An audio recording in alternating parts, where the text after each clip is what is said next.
Good morning. This is a special meeting of the City Council of the City of El Paso for December the 2nd, 2015. Present are Representatives Romero, Acosta, Mayor Leeser, Representative Limon, and Representative Nyland. The time now is 9:16 a.m. Now I'd like to remind everybody in the audience if they could please turn off their cell phones, Blackberries, and beepers so as not to disturb the meeting this morning. And on today's agenda, we have briefing, discussion, and public comment on the application of El Paso Electric Company to change rates. The City Council will hear comment from all interested parties, but will not take action on the application to change rates. Thank you. Before we do get started, as we do all our City Council meetings, so if we could stand for the pledge, please. Mr. Robinson, can you lead us, please, sir? Sure.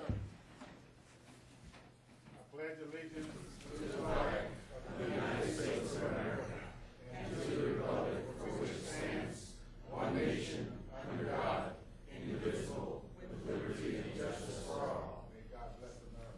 Amen to that.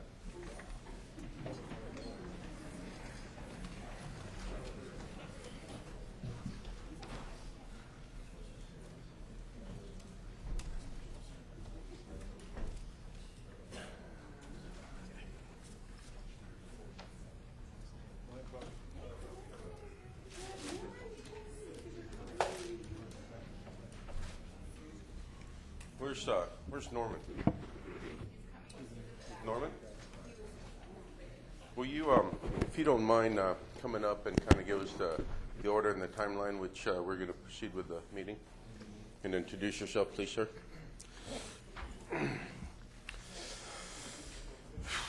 Good morning, Mayor and Council. Mayor, my recommended procedure this morning is that you hear first from El Paso Electric Company.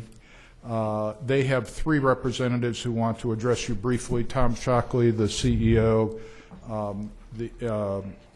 Stephen Barachik, who's the Chief Operations Officer, and Jim Schiestel, who is in charge of the rate department. And after El Paso Electric, I would like to give you a short briefing about my view of what the case is about and just talk to you about some of the issues that are in the case. We also have a request from Western Refining to speak, and I would recommend that they speak after me. There are two individuals here representing Western Refining. One is Gary Hansen, and the other is Ben Hallmark, who is an attorney from Austin for Western Refining. And then I think at that point it would be appropriate to have public comment in whatever order that you would normally proceed for public comment. Thank you. Yeah, we do have 24 citizens signed up to speak on the subject.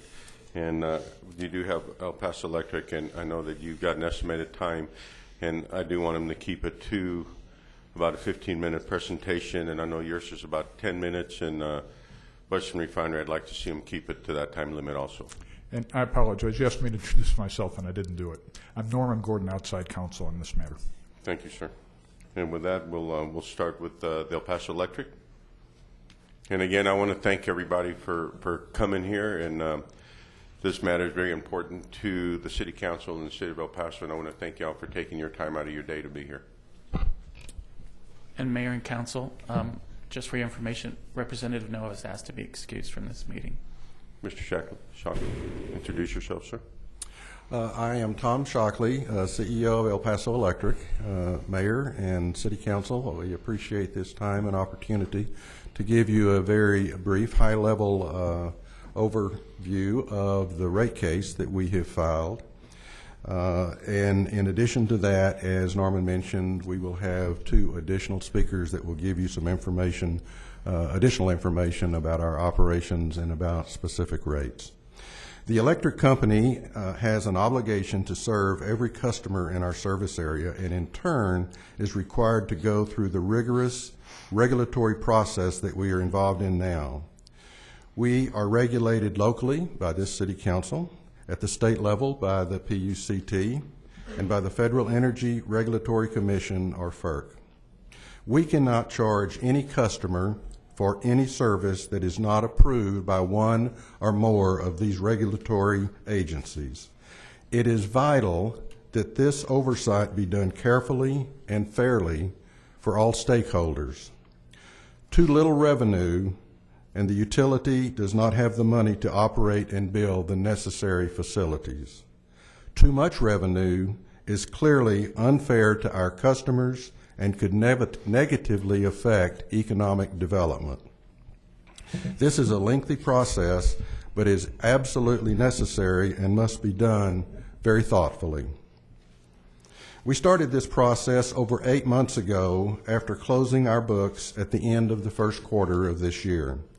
Our request is based on the amount of investment that we have installed in our facilities to serve our customers and an evaluation of our operating cost for the 12 months preceding March the 31st of this year.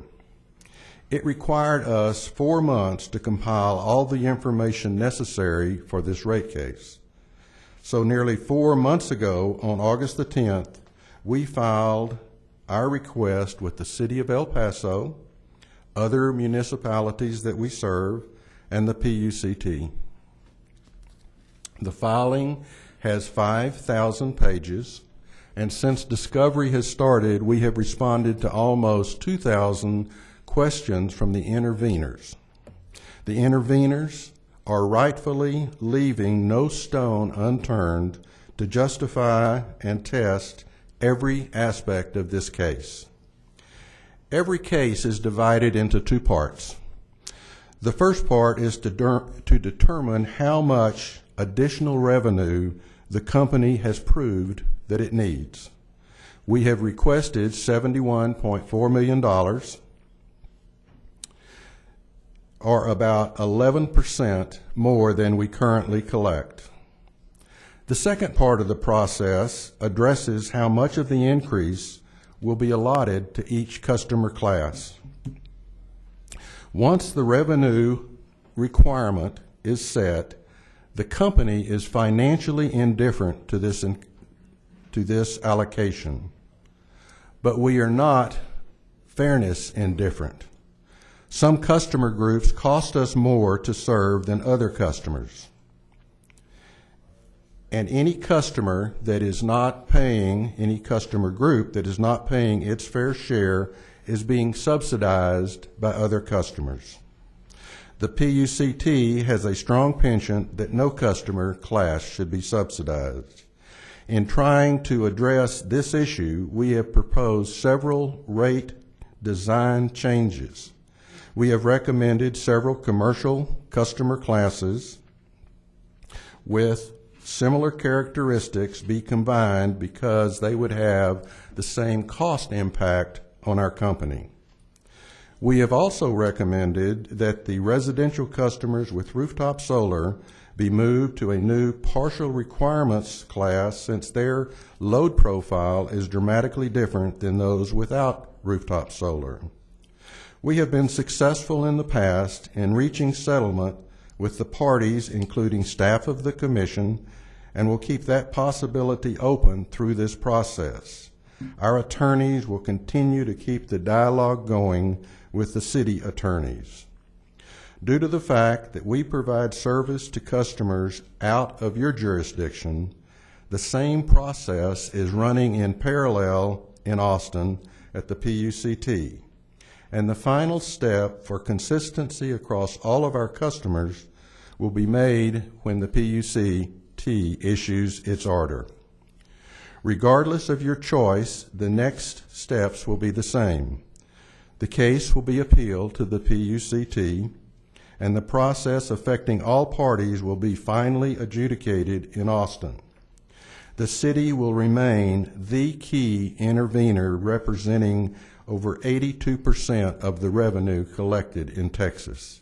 Your voice and input will be no less important then than it is now. All intervener, including the large solar contingent that we have here today, will be heard in Austin.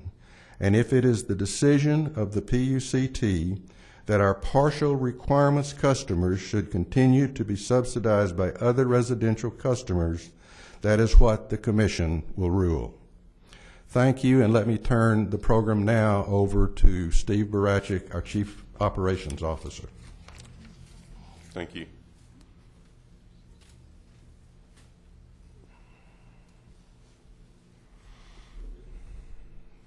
Mayor, Council, City Manager, good morning. I'm Steve Brochick, Senior Vice President of Operations for El Paso Electric Company. And this morning I'll be giving an overview of some of the investments that we've made in the company in the last 6 years. But before doing that, I'd like to put in a little context. As I was looking through this presentation last night, I thought it'd be helpful to talk about our system and so you have a better feel for the numbers that I'm talking about. We have a little over 400,000 customers, and this past summer, our peak load was just under 1,800 megawatts. And so if you do the math, for every megawatt, it serves a little over 222 customers. It currently installed generation totals about 2,000 megawatts, and that's from the Newman Power Plant in Northeast, Rio Grande and Sunland Park, a copper station in central El Paso, and of course the Montana Power Station in far east side of town, and our remote generation from Palo Verde and Four Corners. So that's about 2,000 megawatts total. We also purchased the output from about 100 megawatts of solar. So that difference between our installed generation and what our load is, that's known as reserve capacity or reserve margin. And every utility in the nation has a reserve margin, and that's prudent utility practice to have such. And what you're trying to protect against is that time of peak that you can continue to serve all of your firm load if you have a generation outage or a transmission outage. So it's important that we have that reserve margin built in. And so what I'd like to start with is talking about some of the infrastructure upgrades that we've made since June of 2009. We've installed approximately $1.3 billion in upgrades in generation, transmission, distribution, our Palo Verde asset, and other necessary upgrades within our system. Some of the notable ones that we've completed: in April of 2011, we completed the second phase of Newman 5, and with that project, we had 2 gas turbines that were converted over to a combined cycle that added about 140 megawatts of capacity to our system, but also dramatically increased the efficiency of that unit. In May of 2013, we added Rio Grande 9, and in March of this year, we added Montana Units 1 and 2. And all of these units were, of course, added through the CCN process, and final order from the PUCT was issued. Now the question comes up is, why do we need new generation? And the answer is simply our load is growing. Each year our load increases, and I think we've had a new peak in 11 out of the last 12 years. Our load is growing from 2 to 2.5% per year. The existing generation that we have prior to installing these new units is near the end of their useful life, and we've had some purchase power agreements that have expired. So you can see that in 2009, our peak load was 1,571 megawatts, and this past year it came in, just as I said, a little under 1,800. So the new generation, the benefits of it, it's more efficient. These new units are 20 to 37% more efficient than the units that we have on our system. And of course, with that, it also means they're more environmentally friendly. We can produce the same amount of energy by using less fuel. Flexibility. The newest units, Rio Grande 9 and Montana Units 1 and 2, they have quick start capability. So what does that mean? That means that once the order is given, we can have these units at full load within 10 minutes. And I'd contrast that to some of our older units that if they're in a cold shutdown, it can take anywhere from 24 to 48 hours to start the units up. The units can be cycled on and off. That gives us, again, flexibility in that we can turn the units on for the morning peak. If they're not needed in the afternoon, we can turn them off and back on for the evening peak. They also have excellent load following capability. It's not unusual in the winter months when it's extremely cold to have a 30 to 40% jump in our load within 1 hour. So it's important that we have units that can respond to that load change in a very short time, and these units are able to do that. And if you take out the units that we've added and look at the older generation that we have in our fleet, the average age of these units, it's 47 plus years, with range going from 35 to 57 years of age. And so these units were put in the 60s and 70s, and at that time the expected life was anywhere from 40 to 50 years. And some of these units, the retirement date has already been extended. So it's important that we modernize our fleet and we upgrade our system. And one of the concerns of having units of this vintage is obviously the efficiency and the cost, but there's also a reliability aspect. They become less reliable, just like an old car. If you have a 15-year-old car, you wonder, is it going to start every day? And so it's important for us to modernize our fleet. And then this map, I'd like to just go over the transmission system and highlight a little bit as to what the importance of these units are to us. If you look at the electric grid in the U.S., there's really three electric grids. There's the Eastern Interconnect, the Electric Connect in Texas, or ERCOT, and then the Western Interconnect. And we're part of the Western Interconnect. And you can see in this area here highlighted in gray, that's our service territory, ranging from Van Horn, Texas, up to Hatch, New Mexico. It's about 10,000 square miles. And one of the things you'll notice is that you see that black line. I don't know if this will work or not.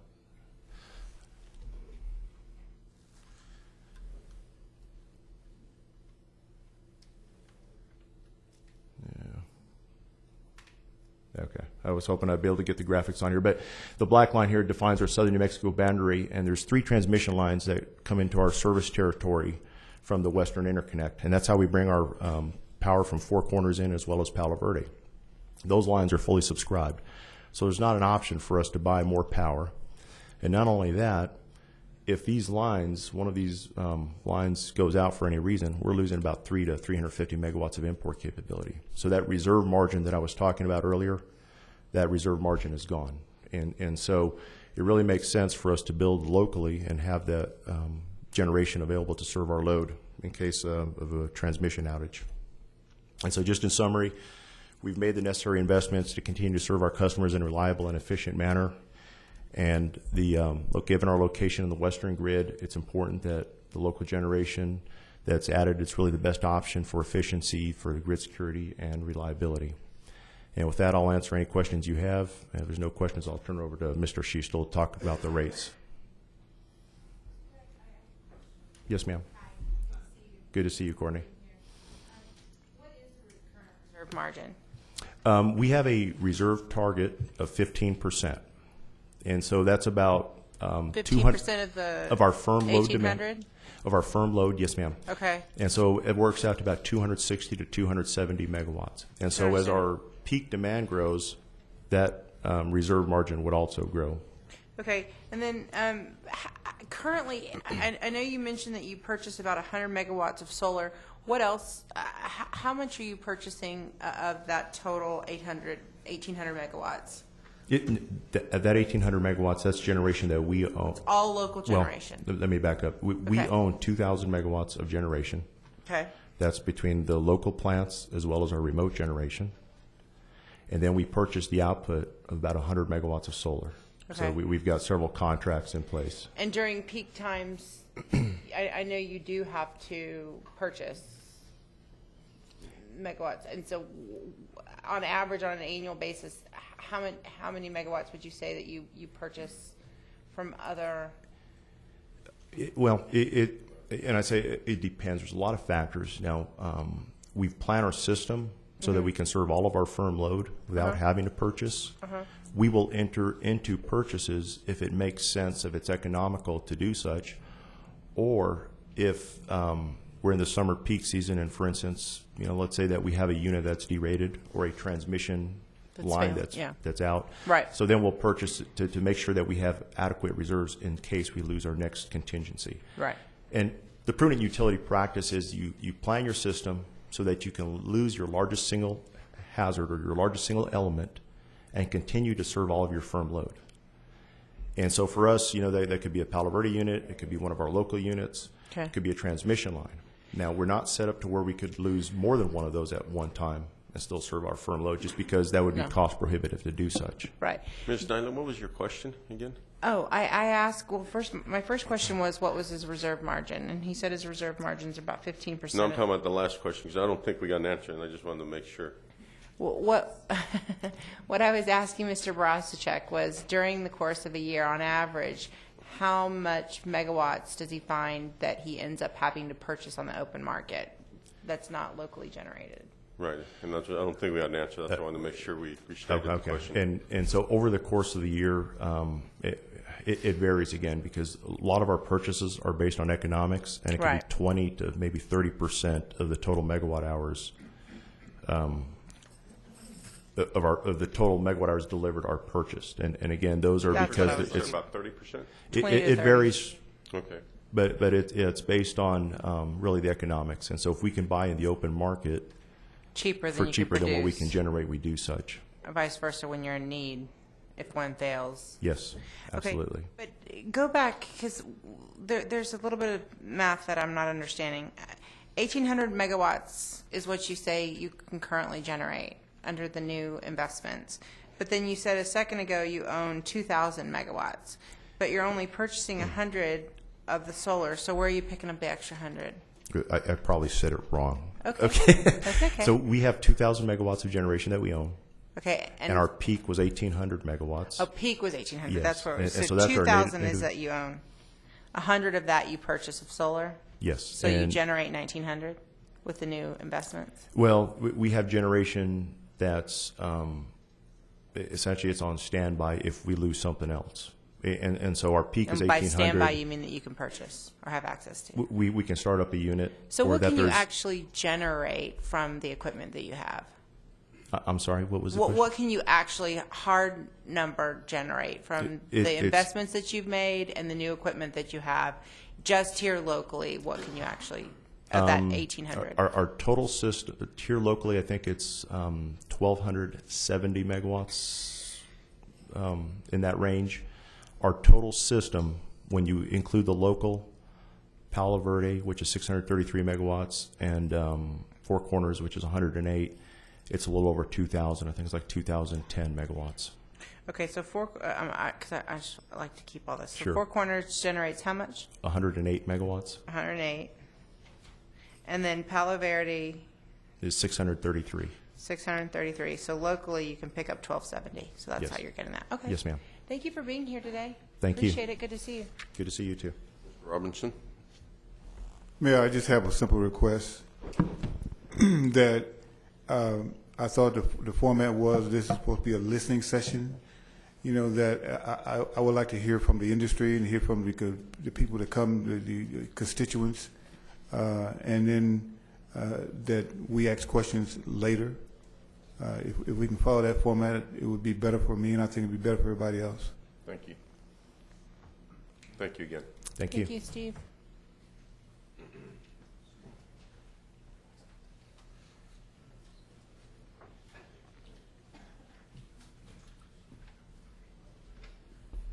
Good morning, Mayor, City Council. Good morning. My name is Jim Schiestel. I'm the Director of Regulatory Affairs for El Paso Electric Company. And as Tom said, the last part of this process, as we go through it, is to take the revenue request that we've submitted to you and to the commission and turn that into rates for our customers. And this presentation is very brief, and most of this information you've seen before and has been included in notices that we've submitted as part of the process. But really what it comes down to in this part of the process is to take, as I said, the total amount of revenue the company is requesting and distribute that between the classes and the customers that we serve. And we do that, as Tom said, when we're in the position of saying, okay, we need to recover this revenue and we need to determine the most fair distribution of that revenue amongst customers, and we do that by producing what's called a cost of service, where we basically calculate on a rate class basis what we believe it costs to serve customers. And then we go from there to what we're actually going to request for each class. And so we call that revenue distribution. And what we do is we look at our cost of service and we look at where classes are relative to the cost to serve them. And then we make an adjustment to the amount of revenue that we want to recover from that class. So, I'm sorry, where's my arrows?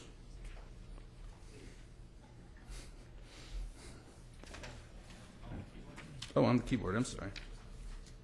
Gotcha.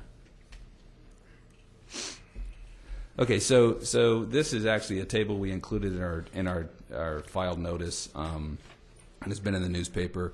And this really shows how the percentage increase that we're requesting, which was around 11% in total, is distributed amongst classes.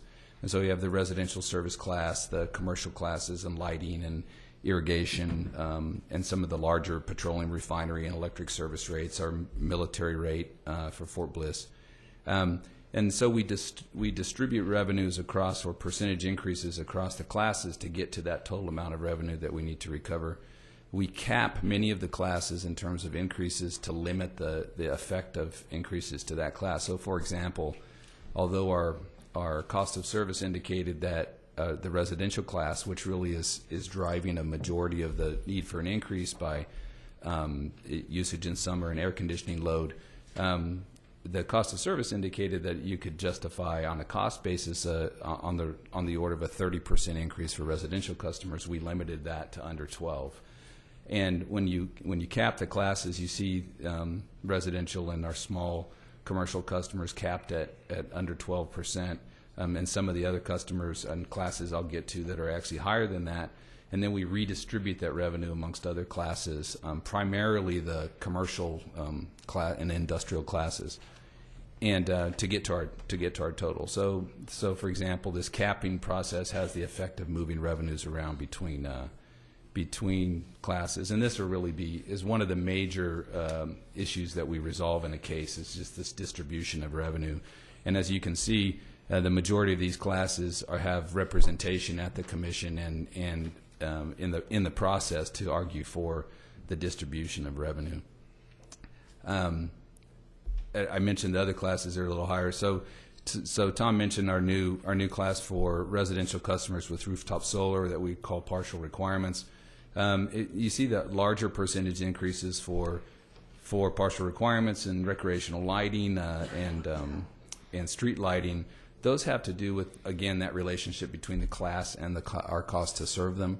And so that's how we determine a higher increase for certain classes. You see the lower increases. Those are typically classes of customers such as electrolytic refining or municipal pumping that are already close to cost in terms of the rates they pay. And so the amount of the increase is lower for those customers. I believe this one we've talked about and included in our notices, and this really shows what those percentage increases translate into in a monthly bill for the classes of customers that cover most of our customers: residential, small general service, and then the new residential class for customers with rooftop solar. And that's our conversion of that requested revenue percentage increases into the actual impact for the bill. I think the 841 for average residential has been communicated out there quite a bit, as has the rooftop solar.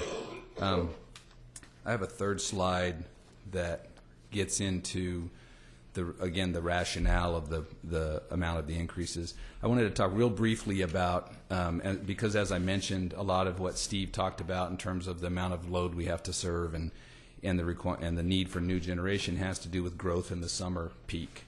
And that growth in the summer peak is, as you can probably imagine, is driven to a large extent by air conditioning load for residential customers and commercial customers.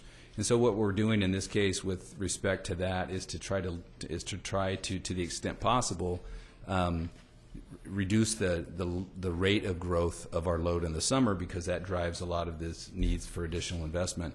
And so we're proposing for residential service, for example, that we increment or increase rates in summer to a greater extent in summer to try to control some of the high usage in the summer period. And we're doing the same thing with some of our commercial rate design to move more of the revenue recovery into summer to try to emphasize the cost there and to encourage customers to conserve and be more efficient. And so those are some of the rate design proposals we're making. This last slide really gets to, as I said, classes that are above or below cost and how they're moved and what the percentage increases are. These numbers aren't so important other than to say, for example, residential service, as I mentioned, in order to move residential service fully to cost would be about a 30% increase. We're proposing 12. And our goal here is always to be moving classes towards cost. And it's just as a fairness issue. If we can get classes as close as possible to cost, at least with respect to our cost of service, and that will litigate, we're really in a position of saying our revenue distribution is as fair as possible. That concludes the company's presentation, I think. Ms. Nyland? If you could go back to your first slide. Hello there. How are you? Nice to see Hello. you today.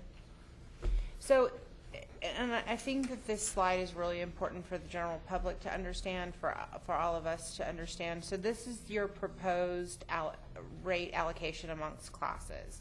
And what you just said was that your goal is to try and make sure each class, or try and achieve that each class is as close to cost as possible. That's correct. And what you just said, and I think this is really important so everyone understands, is currently the residential class, and for a while, the residential class has been subsidized by the larger users, the commercial users and the industrial users. Your proposal is a 12% increase right now to the residential class. What I just heard you say was that if you actually got them closer to cost, the actual increase in impact would be 30%. Correct. Is that correct? So I think it's imperative that the actual user understand that. We bicker about the average bill because I don't, you know how I feel about that. Sure. So I really don't like that slide. But what I do like is the fact that you can explain to each class what it really costs to serve you, and that for years the customers, the larger customers, have been subsidized in that residential class, and although it does cost more at this particular time, we're still trying to work towards a collaborative effort between an agreement between you all and us. But ultimately, something that Mr. Shockley said earlier, and I think that this is important for the public to understand, is that in the last rate case, even though some of us agreed here locally about a certain class maybe continuing to be subsidized, the PUC differed with us.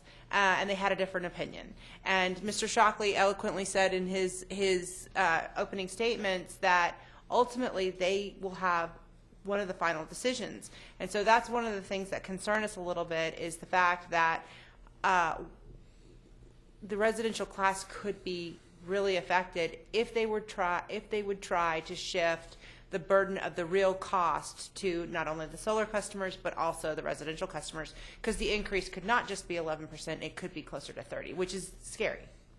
That's right. And staff at the Texas Commission really does take the position, a strong position towards this notion that classes should be set at cost. And I'm well aware of that, but the reason why I'm choosing to highlight that is because I want the local public to know that fact, and know that even though either the company or the regulators might try to keep it fair, we ultimately may be overridden at the PUC level, as we were in the last case, because they ultimately have ultimate authority. And so I want the customer classes to understand that, and I also want them to understand the realization that there has been a tremendous amount of subsidy, and we need to know that, but not to think that we're not going to make every effort on both behalf of the regulators and the company to try and limit that impact.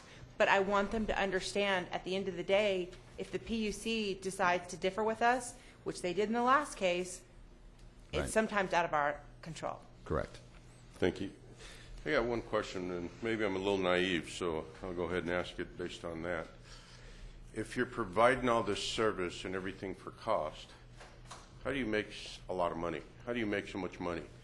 If your profits show what they have shown and you're providing a cost service, I'm a little confused.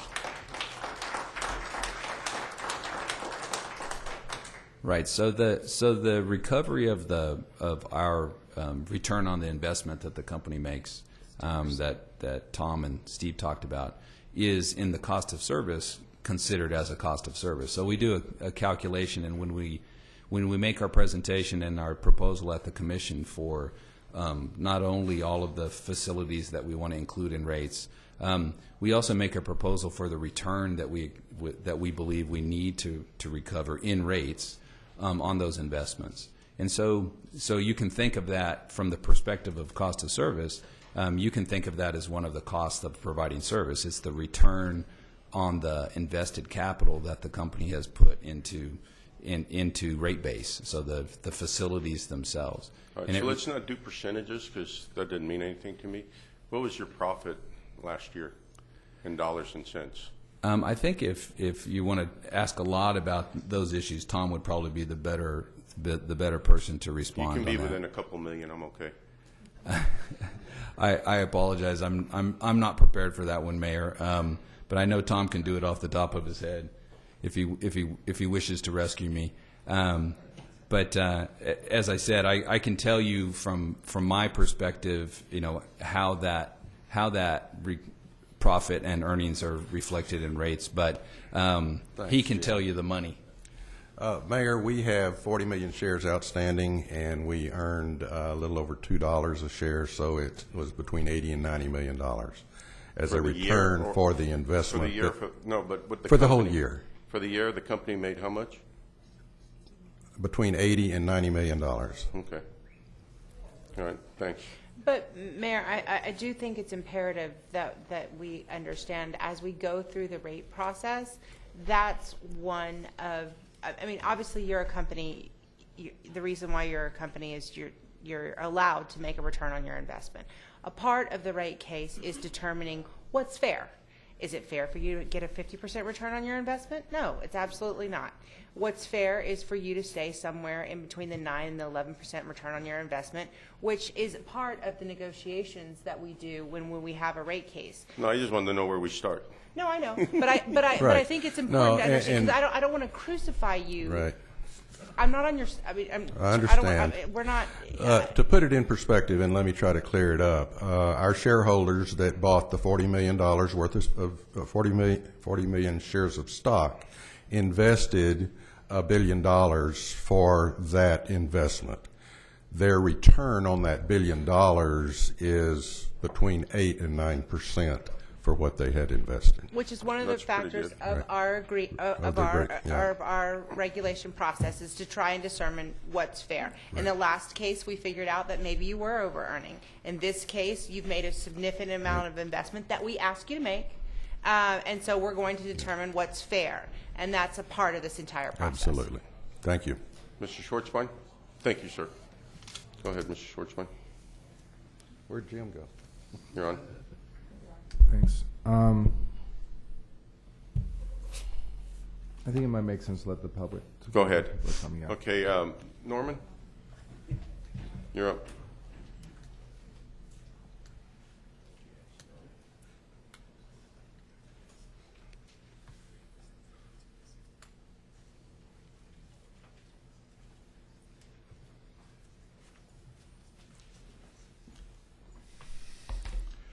Good morning again, Norman Gordon, outside counsel. I did have a PowerPoint presentation that, if IT can bring that up for me, and then I can find what I need to do to change this. It is, in fact, graphic-free, so it won't be as fancy or as nice as it were, and with pictures as El Paso Electric's. What I want to do is briefly review for you in about 10 minutes the nature of the filing as we see it, the nature of the process that you are going through, and perhaps what steps are going to happen next. So El Paso Electric filed this case with you and your original jurisdiction on August the 10th. Under the Public Utility Regulatory Act, the City Council has 125 days to review and act on that petition and that request. That 125 days expires on December 13th, which is a week from this next Sunday. As we have scheduled this and announced it to the public, we are going to post this item for action on your agenda for next Tuesday, December the 8th. In connection with that and talking about your original jurisdiction and including the statements that have been made, and I have a slight correction to Representative Nyland, I want to be clear that the rates that have been set in the city of El Paso for the last 20 years have been set by virtue of settlements between the city of El Paso and El Paso Electric Company. More importantly, the rates that are in effect now and the rates that were approved in year 2010 were not set by the Public Utility Commission. They were set by the City Council pursuant to a settlement that was made with El Paso Electric Company. There was no appeal from the city's decision in 2010. There was no appeal from the city's decision in 2012 when you negotiated the rate decrease that has been in effect since that time. The pushback that we got, Representative Nyland, about how the things were going to be done was from the PUC staff. What was ultimately presented to the commission, which is the party that makes the decision, what was ultimately presented to the commission was the settlement between all of the parties, but that really didn't directly affect the rates in El Paso because they had been settled here and there was no appeal. So I just want to differentiate between the PUC staff and the commission. Okay, so help me understand. So in the last rate case, okay, if I misspoke, in the last rate case, when we had decided on an amount, and then we had debate back and forth with the company amongst the PU staff, the company and we as the regulators had come to a decision about the impact that we wanted to have on the residential class. The PUC staff differed with us and didn't allow that negotiation to move forward. Is that correct? Well, we had differences of views in the negotiation. And without going to what all happened in the negotiation, I just wanted to be clear is that the ultimate decisions here and the negotiation was between the staff, which doesn't make decisions. They make recommendations just like the other parties do. Because they know what'll fly and what won't. They do what they think is right. They may or may not know what's going to fly. There's no contact between the commissioners and the staff about what the staff's recommendations are. They do the same thing everybody else does. Right. They look at it from their point of view. They have whatever their viewpoints of how these things are to be done, and they make recommendations and sometimes their predictions of what the commissioners will do. But the decision is a decision of the commissioners, and while they listen to the staff in public session just like they listen to the rest of us, the decision is made by the commissioners without the staff, not necessarily by the staff. Right, but in the end, we didn't get because I remember, because when it came up to the next legislative session, I said I didn't want the PUC commission to be able to dictate to us what we can and can't do. If we can come to an agreement with the local company ourselves, we should be able to decide what's in the best interest of our community.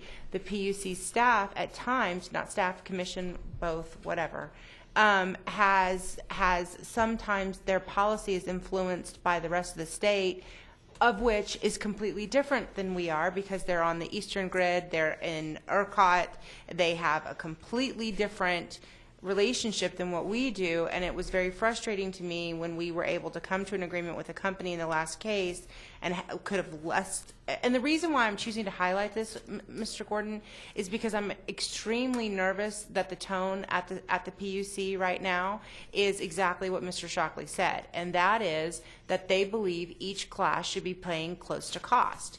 If we come to an agreement that, like the company is proposing, that instead of the residential class picking up the 30%, that what it really cost them, it should be 12%, and we're overridden. I want the knowledge of the community to know that that's not what we wanted, and it can be dictated by Austin, and it happened to us before, and I want them to know that that's something, or area where we're vulnerable.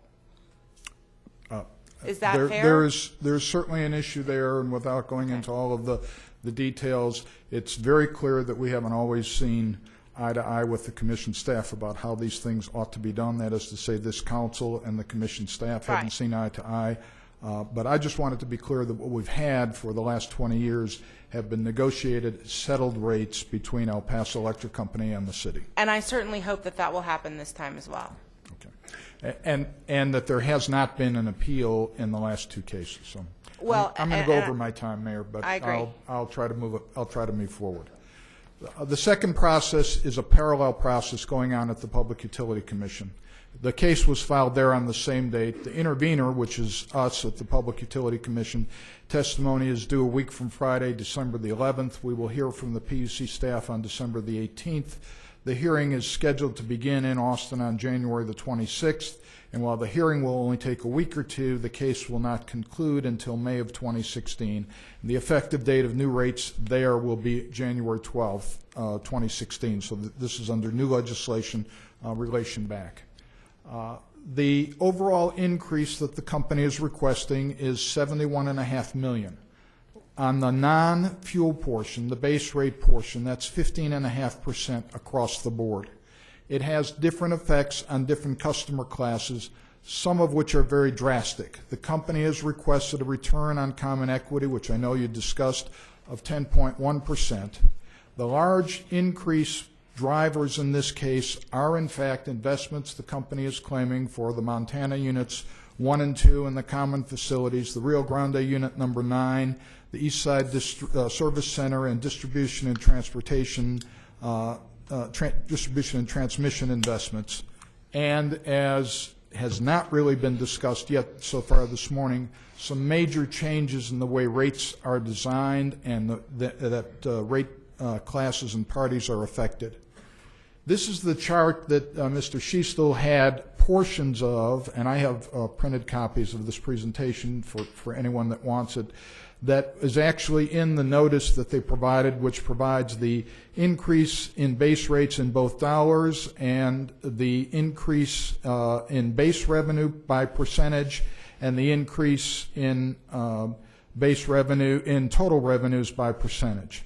And you will notice there, if you look down the list, that some of the rate classes are receiving very large increases that are not at least in their base rates. And they include government street lighting, they include the general service class, the water heating service class is tremendous increase, that's a very small customer class.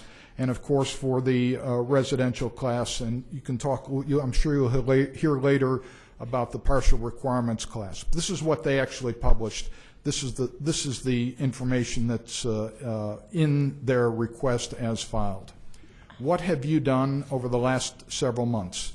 You have engaged attorneys, we've engaged consultants, which include accountants, engineers, and economists.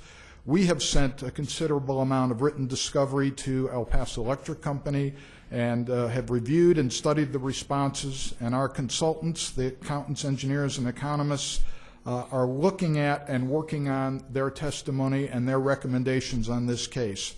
Our position, as I told you earlier, at the PUC will be filed on December the 11th. We've also been trying to engage some with the other parties in this case to find out, other than El Paso Electric Company, to find out where they are coming from and where we can look towards to try to get resolution. The other parties in this case, there are 20 of them, and they are listed here on this slide, and I'm not going to read them to you, but they include industrial customers, governmental customers, one individual, and of course the various solar industry interveners and folks and interested parties, as well as the Office of Public Utility Counsel and the PUC staff. There is one group I'm going to talk about a little bit later. It's the third one in the left column, and that's the Rate 41 group. Rate 41 is the city-county rate class.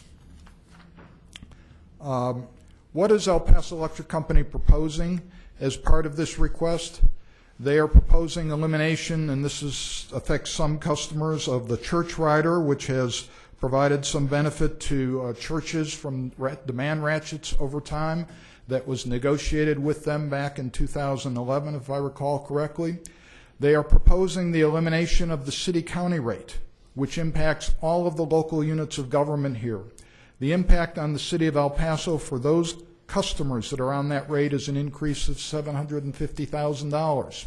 The impact on the other units of government, we think, is somewhere around a $9.4 million increase. That includes the county, that includes the school districts, that includes the housing authority and some other users that are in that class, as well as the city. That's an overall increase of 28.3% to that class, And some customers, according to El Paso Electric Company, will see a 150% increase in their base rate charges by the elimination of this rate. That is not on the chart that's in the notice. That is not on the earlier slide that I provided to you.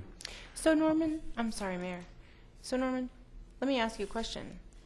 Is what they're saying true? Are they making that sort of recommendation because that's really what the cost to serve that class is?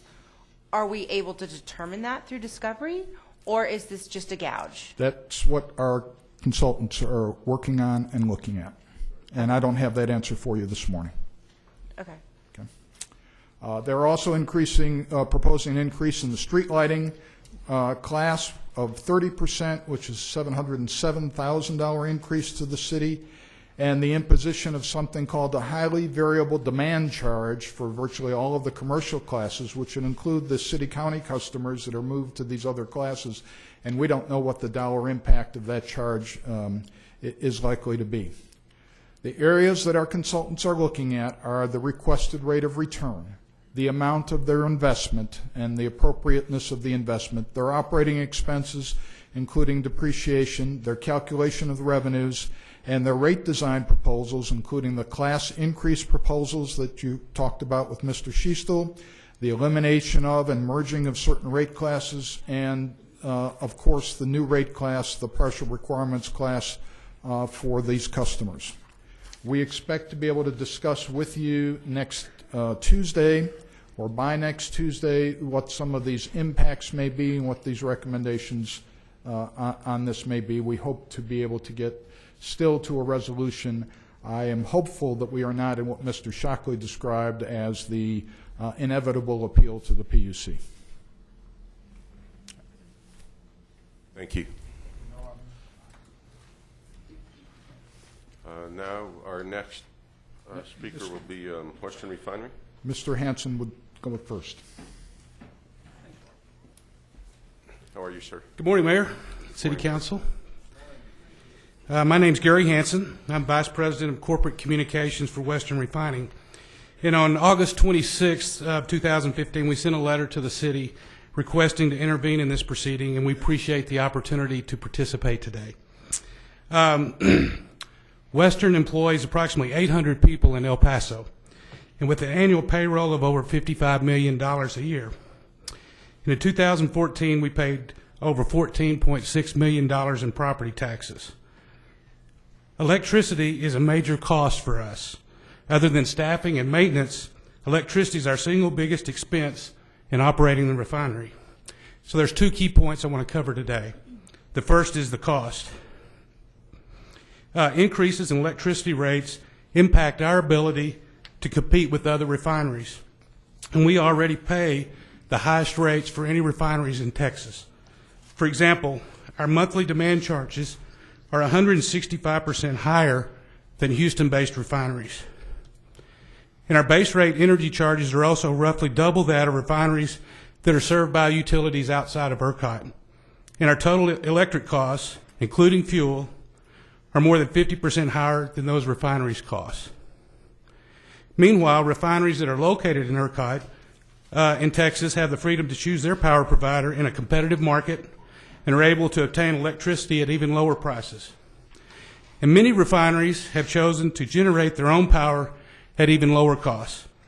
And in 2016, Western has budgeted funds and allocated those funds to evaluate, engineer, and design the possibility of generation at our refinery as well.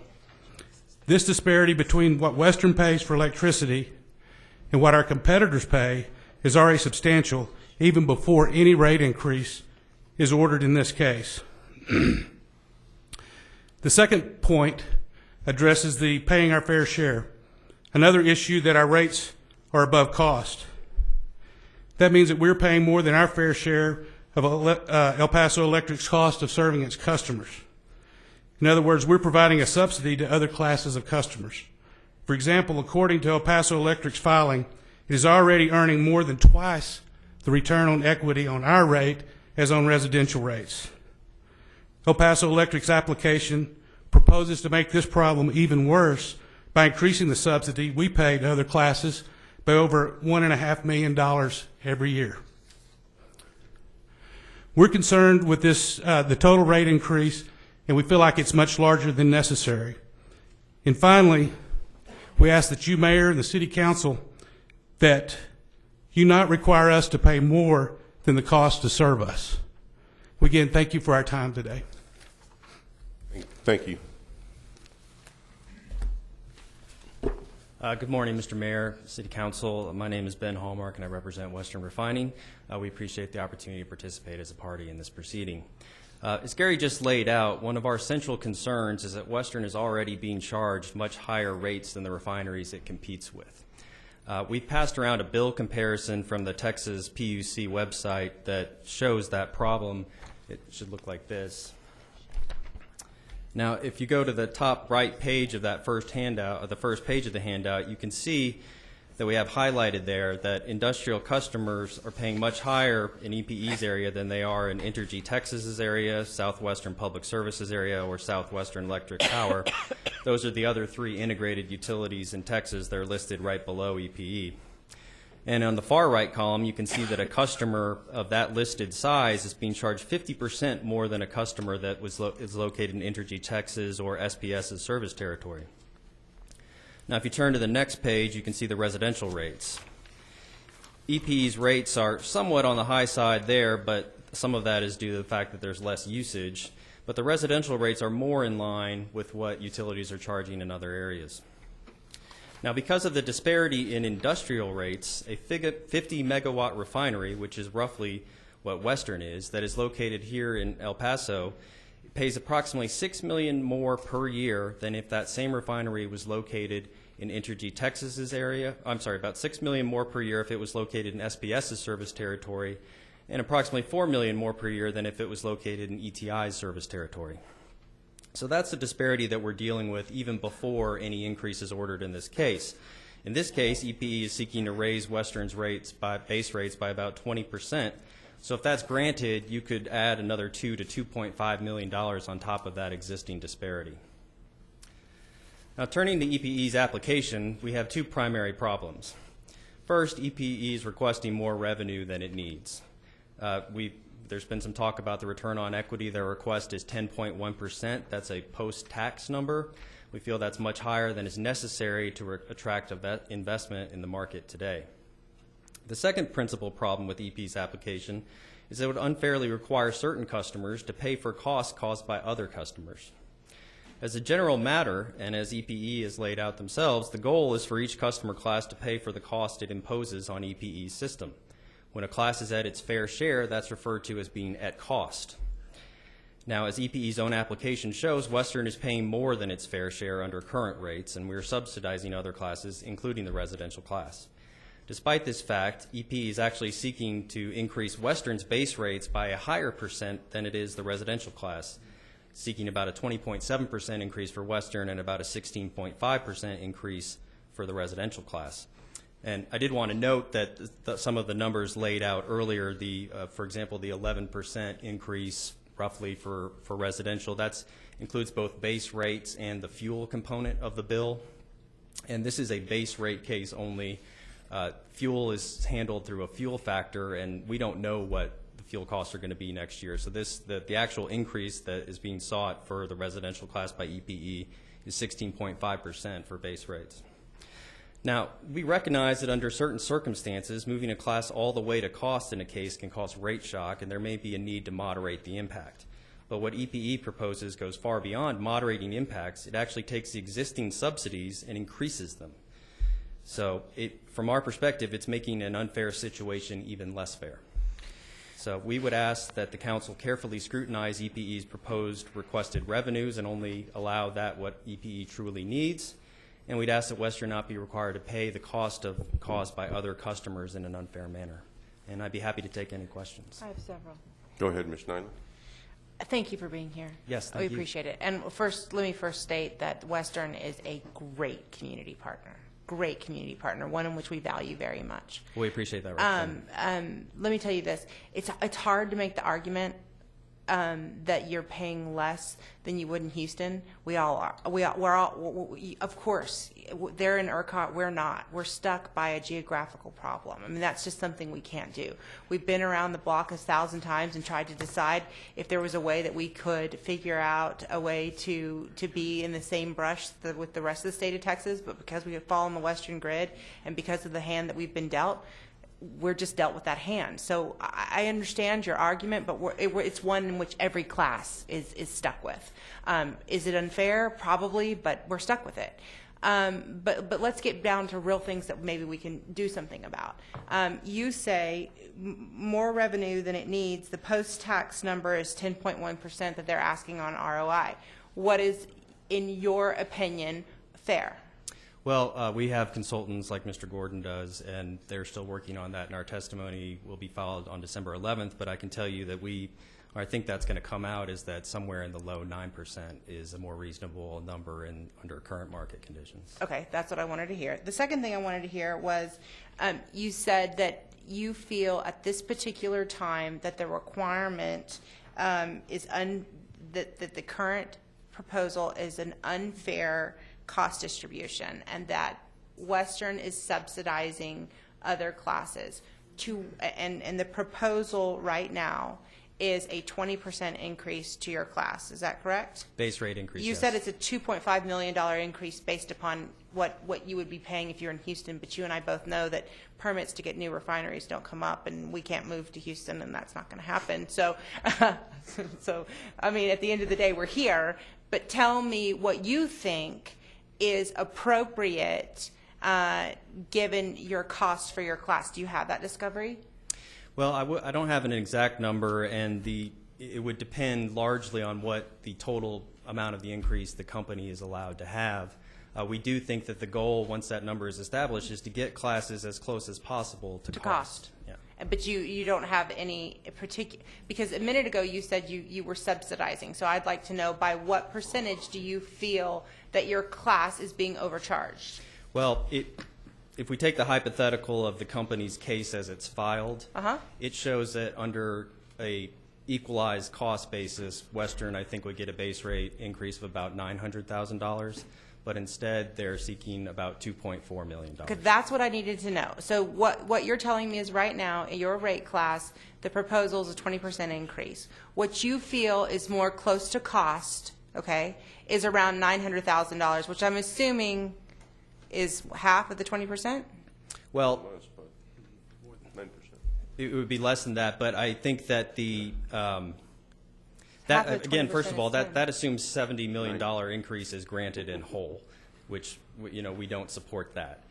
Now, we do, as we said, we do understand that in a case, it's possible that there could be rate shock if you move classes all the way to cost. And what we've supported in the past is, if this is one of those kind of cases, that the limit to the increase be 1.5, somewhere around 1.5 to 2%. Okay, so that's what I needed to know, what your threshold of pain is. Average base increase. Okay, so what you're telling me is your threshold of pain doesn't go over 1.5. No. Let me. I'm sorry. Oh, I said that wrong. I was talking about. So there's sort of the two steps that Mr. Gordon laid out. First, you decide how much money they're going to get, and then right. you put it to. Then you decide under cost-based rates how would you distribute that. And what I'm saying is that if it's decided that this is a case in which there would be rate shock, right. if you went all the way to cost, right. What we have supported in the past is limiting the movement towards cost by limiting the increase to any specific rate class to somewhere between 1.5 to 2%, the average increase now I understand. to all classes. But you feel the number that we were talking about, because let's just get down to brass tacks. The number that you're talking about that you feel like would put you closer to cost of operation is no more than a $900,000 increase to your class, on average. Well, first, again, I don't know that El Paso needs any rate increase at this point. point. I don't We're still disagree developing with you, that. So at the end of the day, we haven't developed an exact number as to what it but would be. somewhere around that ballpark. Now, let me ask you one other question. you stated something. I'm sorry, your last name again? Gary Hansen. Mr. Hansen, you stated something in your comments that I don't know that everyone picked up on, and I want to ask you about it. But a second ago, what you stated was that you are at a point where you're considering possible generation at your plant. Correct. And so, has there actually been feasibility studies that have been done to show, and have you shared that discovery with our attorneys? We have, there is historical data from other refineries that have developed generation capabilities. Right. What we have allocated in our budget for 2016 is to begin the engineering and design of that so we can understand what that cost implication will be. Okay. So, at this particular time, then you haven't done a feasibility study, but it's something you're considering based upon best practice of other firms that have found themselves in this position that have decided to go cogen because of their ability to do so. That's correct. Okay, well, obviously, we wouldn't want you to do that. Right. Obviously, you know that, right? Right. So I appreciate you saying, in full disclosure today, talking to us. Right. And I would also appreciate in the future that if there is any sort of analysis or feasibility studies, and the reason why I'm saying this is you're an important part of our community, obviously. You employ 800 people. You have a $55 million annual budget that goes to homes and families in this community. Correct. You're vital. Okay, and so obviously we want you to pay your fair share, but we also, at the same time, want you to be happy. Right. And so there's obviously there's going to be some give and take here. And so what we need to do though is make sure that we have those facts and figures from you. So what you think is appropriate increase to cost per year class is a vital number our attorneys need to have. In addition to that, if any sort of feasibility study is done in the future on removing your load from the entire need of the wattage that's put in the system, right. we need to know that. And so I'm going to just ask you as a good community partner and as a favor to a community that loves and supports you, that as you move forward with any sort of analysis, that you would make sure that you communicate that to us and share that information with us. Absolutely. This is a multi-year project. It would take obviously a significant investment on our part. Sure. And there's multiple steps throughout that process as part of evaluating Sure. What's feasible for us to do. And we'll make the commitment today that obviously we'll keep you and El Paso Electric involved in that process and understand where we are in that process and what those options are. And but maybe- again, as the subsidy continues to increase, we feel like it's our responsibility to our shareholders And I to understand make that. sure that we look at all feasible options. And I understand that. But at the same time, if we can come to an agreement where we can keep your cost closer to what they well, actually the cost of service is, Right. and you don't have to make that sizable investment, EPE gets their return on the investment they need, we're able to continue to all be partners. That's in the best interest of the community at whole. Absolutely. Okay. And we make that So committee let's just try to commitment stick to you towards today. those numbers Sure. and make sure those numbers get articulated to our team so that we can try and help you out. Got it. Thank Okay? you. Thanks for being here today. Thank you very much for your time. Thank One you. thing that you've intervened on this rate case, obviously, and you have been working with city legal team. Yes, absolutely. Yeah, because I think you made a statement that I think is good, that you're not only looking at your class, but you're looking at the whole system as a whole, and that's important because, your people that work for you, the 800, are the ratepayers. They're Right. the people that get affected, and so that's really important that we work together to have a common number, whether it's your industry or the full industry, that we do have a common number. So I appreciate that. Understood. Thank you, sir. Thank you. Thank you. Mayor. Thank you, everybody, for coming out. I think what it comes down to is kind of what's fair for a lot of people involved and everybody. And so is it fair that we have, 10.5% return on investment for profits? Is it fair that we're looking at a situation where, there's accusations of one rate class subsidizing another? You could ask, is it fair that people should be punished for conserving energy and using technologies that promote conservation of energy within rooftop solar. Is it fair that we should maybe look at looking at other rate classes for people that use insulation or other technologies to conserve energy as well, if we're going down that? You know, is it fair?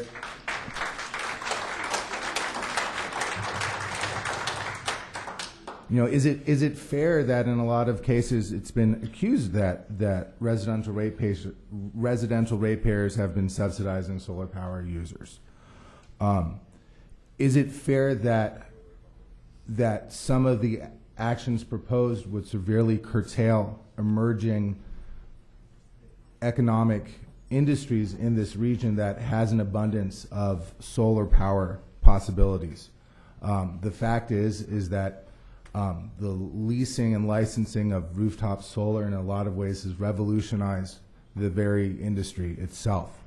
There are numerous classes that are involved in different public institutions and private institutions in regards towards education and in regards towards green jobs in this community, from El Paso Community College, from Western Tech, from others. Is it fair that there's actions with this rate case that would curtail the ability for those technologies and those industries to grow here, and for other industries that we don't even know about yet to have a chance to survive here?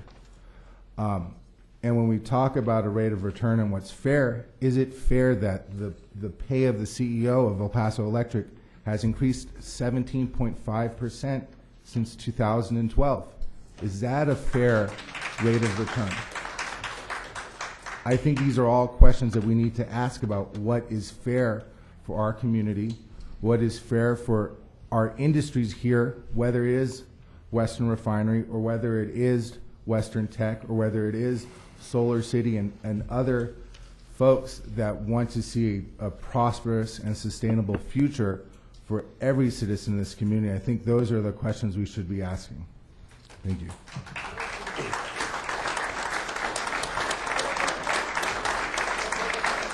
Mr. Schwartzbein, I'm gonna take a minute and answer your question, because I know you asked a lot of questions for the same. Is it fair? And I think the city of El Paso has already answered that question. We feel it's not fair, and that's why we intervened, and that's why we hired our attorneys, because we don't feel it's fair. So you're right.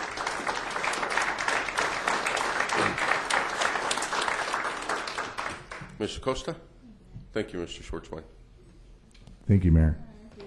I agree with what you were saying about solar energy and you know, a revolution market that's out there that we may be stifling because of the increase. I have a question, though. I have a concern, and I think for El Paso Electric, what I just heard right now was that Western Refining is in the process of even trying to get off the grid. So if that happens, I mean, they're a major player here, and they obviously have a large portion of the cost that the distribution of the energy. But if they get off the grid, that means there's a loss of that portion of that revenue in that class. So which class is going to have to pick up the loss? I mean, is El Paso Electric here already? Are they gone?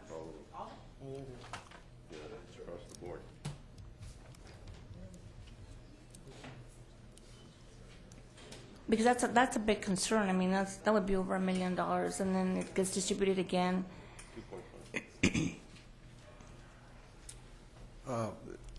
One of the issues that I mentioned is that the second part of this process is allocating that.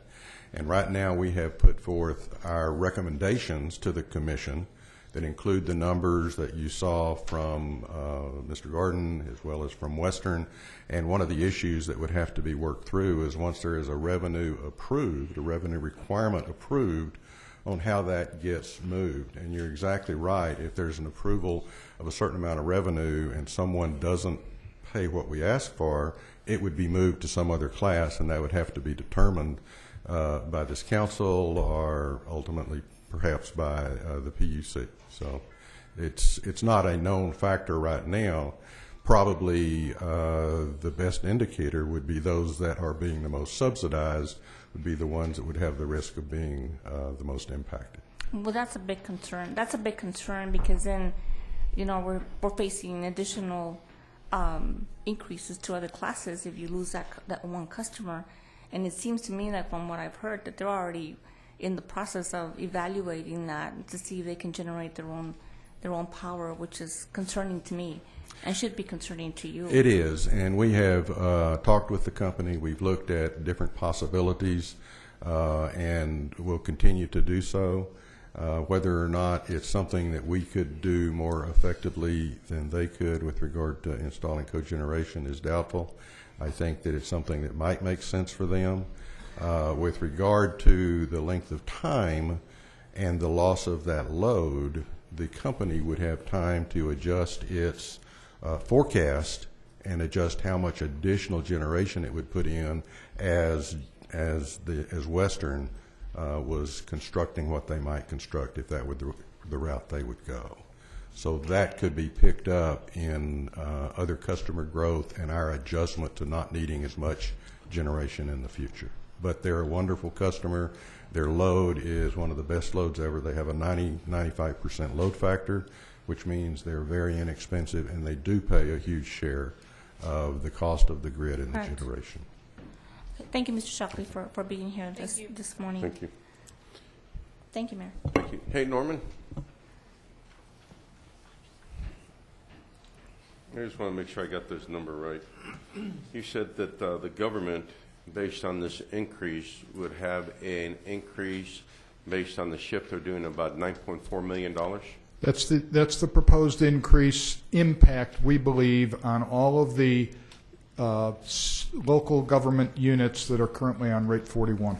Well, the biggest problem I see with that is that we're having an increase on the homeowners, and the homeowners are the ones that pay the taxes that pay the bills for the city, really, because that's how we operate, based on taxes collected by homeowners. So if you really add the $9.4 million to their rate's actually going up by a greater amount, because they're the ones that are going to have to pay that $9.4 million. Yes, sir. So they're getting hit twice. They're getting hit on their home rate, and now they're getting hit because governmental rates are going up. And when I looked, I have a window upstairs, and I looked back there wasn't a money tree, so I gather we collect money from taxes. Absolutely. Thank you. Yeah, I don't know.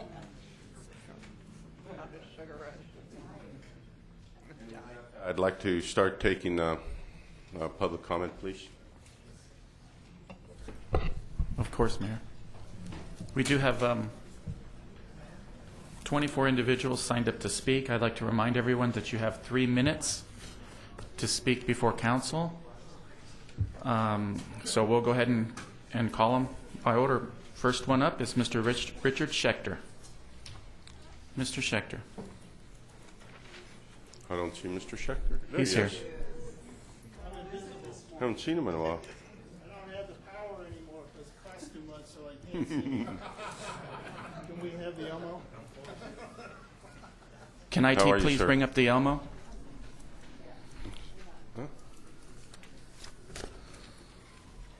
Good morning, Mayor and Council. Schechter, Let how are you, me sir? start off by saying I'm going to talk to you about the world we live in, what reality really is. In terms of what EPE is proposing, that's a fantasy land that apparently only they live in. And the real world, and in their world, it costs the same amount of money to produce a kilowatt of electricity. All their generation is done, and it all costs the same amount to produce that electricity that they send out. So when you talk about different costs for different classes, you need to be asking, where is that different cost coming from? Because it's not from the production part. So if it's maintenance, if it's something else, but it's not the cost of generating that electricity. So you should be asking them why it is that different rates are applied to different classes. because it costs the same amount to produce that kilowatt that goes to Western Electric, that goes to my property, costs the same amount. Now, what I've done is made a small presentation on rooftop solar installation and what's truthful, and then what the policy implication of that truth is. The first truth is that the rooftop solar expands the electric generation capacity of El Paso Electric. Now, since we provide electricity to the grid, the owners should not be required to reimburse the system costs that are paid by all electric customers. That is, for instance, the system costs, I don't know how to say this. If we're generating our electricity, then why should we be subsidizing other people on the grid? That's a non sequitur. And yet they say we cost more, and so they're going to charge us more. And yet they're getting a benefit from us by increasing their capacity to generate electricity. The second truth is that we, as solar people, decrease the demand on the electric grid. We're not using the electricity they're generating, we're generating our own. And so included in these cost increases is the cost of their new capacity. That's like the Montana Vista generating units. Well, we're not contributing to the need for those new units. So why should we have a rate increase to pay for them? Mr. Schechter, your 3 minutes. Thank you. Fine. Let me just point out that... If you could finish your thought, we have 24 people. I want to be equal to everyone. I understand, but your previous people went over their time allotment by double. So, I mean, I'm not trying to be argumentative, but I sat through...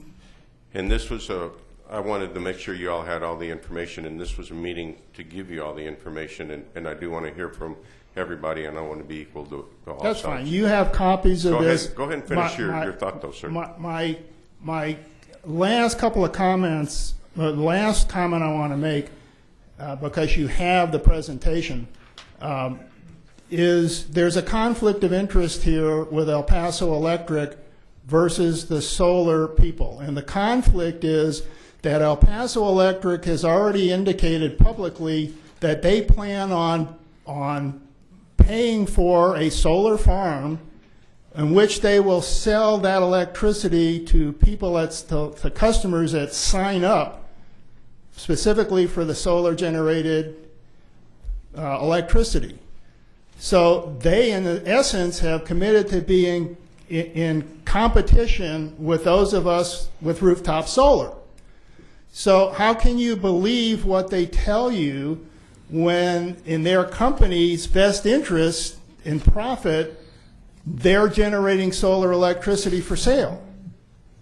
And I guarantee you they haven't talked about it, but they're not going to impose all these extra costs on the people that sign up for their solar generated electricity that they're planning on imposing on me. Thank you, Mr. Schechter. Thank you, sir. Thank you for coming. Our next speaker is Gunnar Borg, and then following him will be John Van Dieven. Good morning, sir. Good morning, sir. Good morning, Mr. Mayor, council members. Thank you for the opportunity to speak here today. I'm Gunnar Borg, and I'm here representing Solar City. I've lived in El Paso for 16 years, and I've worked in the solar industry for the last 7 years. Solar City employs over 200 people in the state of Texas, and we're continuing to invest in jobs throughout the state. Here in El Paso, we employ 53 locals. These are all good-paying local jobs with health, dental, life, and disability insurance, paid holidays, paid vacation, paid sick days, and stock options for all of our employees. Our local solar customers come from all income levels and all parts of town, with the most installs in the northeast and the east side zip codes. I want to raise concerns we have with El Paso Electric's proposal for solar customers in its rate case.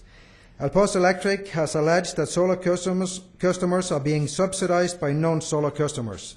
but has offered no proof to back this allegation. Additionally, El Paso Electric is receiving benefits from its solar customers that it is simply disregarding. El Paso Electric's proposal unfairly punishes customers who wish to install solar by adding separate demand charges and a separate rate class for residential customers. If approved, this has the potential to kill the growing solar industry in El Paso. I invested in a 4-kilowatt system on my own home here in El Paso in 2010. El Paso Electric is claiming that the average rate increase for solar customers is 23.56%. If I apply the proposed charges to my own electric bills for the last 6 months, the average overall increase for my monthly bill is actually 174%. El Paso Electric wants to penalize those customers using solar simply because they are buying less energy from El Paso Electric. Should someone who drives a fuel-efficient car pay more per gallon of gasoline simply because they are buying less gas? Or someone who uses less water, should they pay more per gallon of water simply because they consume less?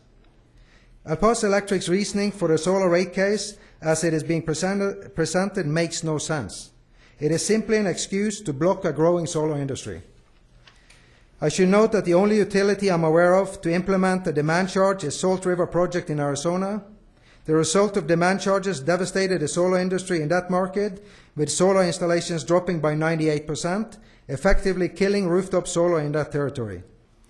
We respectfully request that you reject El Paso Electric's rate case for solar customers.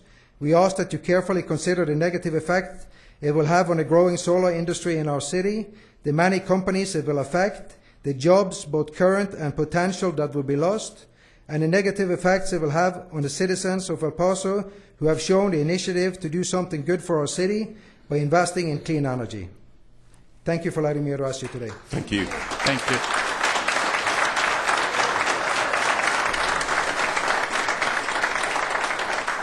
Our next speaker is Mr. John Van Dieven, and following him will be Philip Lagan.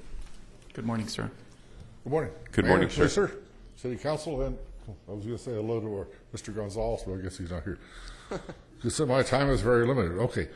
To start with schedule number 1. Schedule number 1 increase right now is at $5 for the customer charge per month. So I asked El Paso Electric why the increase 100%. Answer is it costs more than $5 for the billing to be completed. That is, an individual gets in a truck with a computer and a receiver, drives up and down the streets, never has to get out, goes back to his work area, downloads the computer, downloads it to, I think, downtown here. They send it to Phoenix, and Phoenix sends you the bill. You get the bill, you send it to Dallas, and they finish it up. And all that costs more than $5 each. I don't know how long that has been. Okay, now, for the people with solar panels, or what you're saying, what they say here is the schedule number 3, residential partial requirement service rates. They want to raise ours, not to 100%, but greater. They want to raise to 15. I says, well, why? Oh, the answer is this. If you own a business like Peter Piper Pizza, Burger King, that Mr. Leeser, I know he pays for it because of his business, and the rest of the people that have businesses with demand meters, they are charged $15 per meter. Am I correct? Yes, sir. Thank you. Now, for us, why do they give you 15? Because they want to put a demand meter on our units. Okay? The answer, I asked the question, says, well, what's why? Because when you get home, you turn on your air conditioner, your heater, your radio, your TV, and all this, and you put a demand on our service. I started thinking, I says, well, if I do that, what about the people who don't have solar panels? They came in and they do the same thing. Why shouldn't they all have a demand meter and make it called equal opportunity? Because equal opportunity is something that the government has shoved down my throat, and I know it's shoved down Carl's as far as the military is concerned. What am I after? Delete this facade of Schedule 3 and keep us where we are. If my rates go up a little bit, hey, they got to make some money. I'm a shareholder in a lot of businesses, so I understand a little bit about business. Why? I said, well, what the heck? I went to the website for the El Paso Electric Company, And on there it says, and this big check in April of 2011, EP Electric Company gave our college here a $200,000 gift. And in the Rio Grande Catholic Catalog, back in December of last year, the El Paso Electric Company gave Blessed Sacrament Church over in Diana near Hondo Pass $19,000 in a commercial grant. Mr. Van Dieven, your 3 minutes, sir. Thank you. If they money, they are so poor, why are they giving away all their money? There's more. Thank you. Y'all have a good day. Our next speaker is Mr. Philip Lagan, and following him will be Blanca Gatney Moss. Good morning, sir. Mr. Mayor, City Council, my name is Philip Lane, and I reside in District 6. I've taken time off of work this morning because I'm opposed to the rate hike proposal of El Paso Electric to create the separate rate class for partial use because it contains the demand charge that would be in addition to the higher customer charge that has been mentioned previously. I looked at all of the filed documents at the Public Utility Commission, and I could not find any explanation regarding how they propose to calculate that demand charge. So I reached out to El Paso Electric on 3 occasions to get an explanation from them. On each occasion, I was promised a return phone call the next business day. Never came. After that, I reached out to local media, and only after local media forwarded my concerns to El Paso Electric did I start getting information from El Paso Electric. But even with the responses that El Paso Electric has given me, I believe that it's not going to be in our best interest. First of all, their information showed to me that the use of a solar customer, the demand offsets. During the middle of the day, I'll be putting energy back into the system as much as I might be pulling it off. The net effect is 0 on my system. So there's no extra demand on the El Paso Electric grid from a solar customer. The demand on all solar customers that might be placed on the grid at any one given time, if the sun is shaded, if it's nighttime, is going to be a whole lot less than all of the new homes being built here in El Paso. There are hundreds of homes being built in El Paso on any given occasion. That all represents extra demand that was mentioned by El Paso Electric. Here's what you need to keep in mind and what's sort of been alluded to today.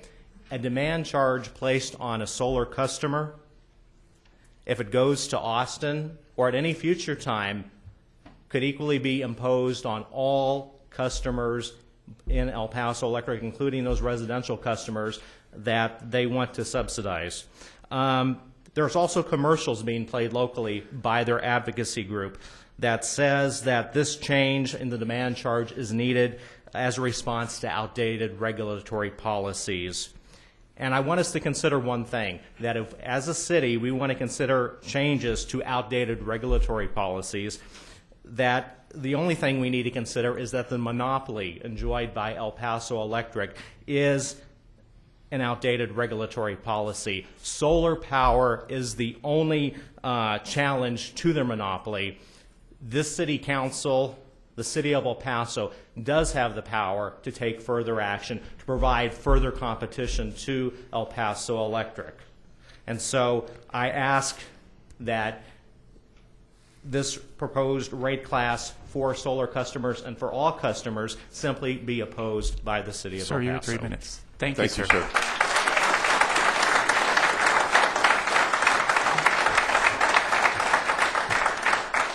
Ms. Blanca Gatney Moss. If you could pass out Sure. this, and I can put this under the... Elmo, sure, I'll help you.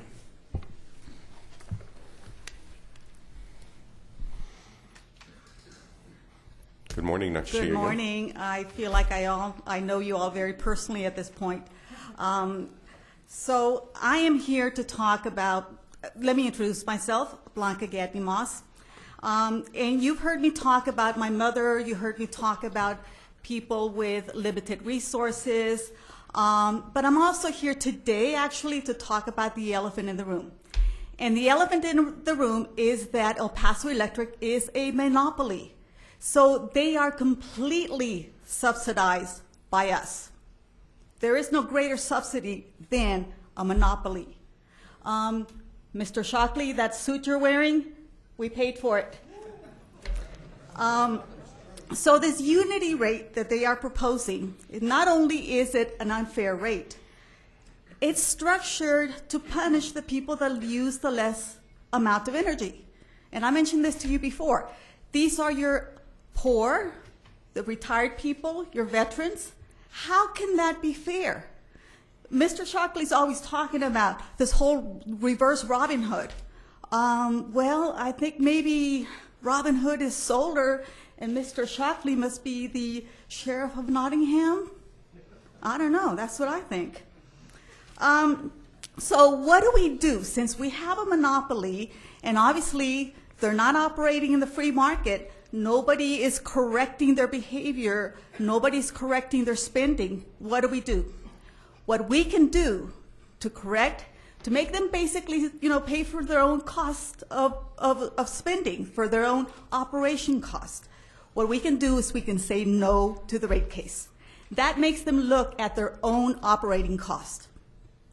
2, we can support solar, because solar is basically the competition for them. It allows solar homeowners to reduce their rates, but it also kind of checks them. It keeps them in line. Hopefully it keeps them looking at their own operating cost. Because how can it be that everybody else is asked to pay their fair share? Well, I'm saying they need to pay their fair share. They need to pay their fair share of their own operating cost. There are no subsidies for solar, okay? And again, I already made my point.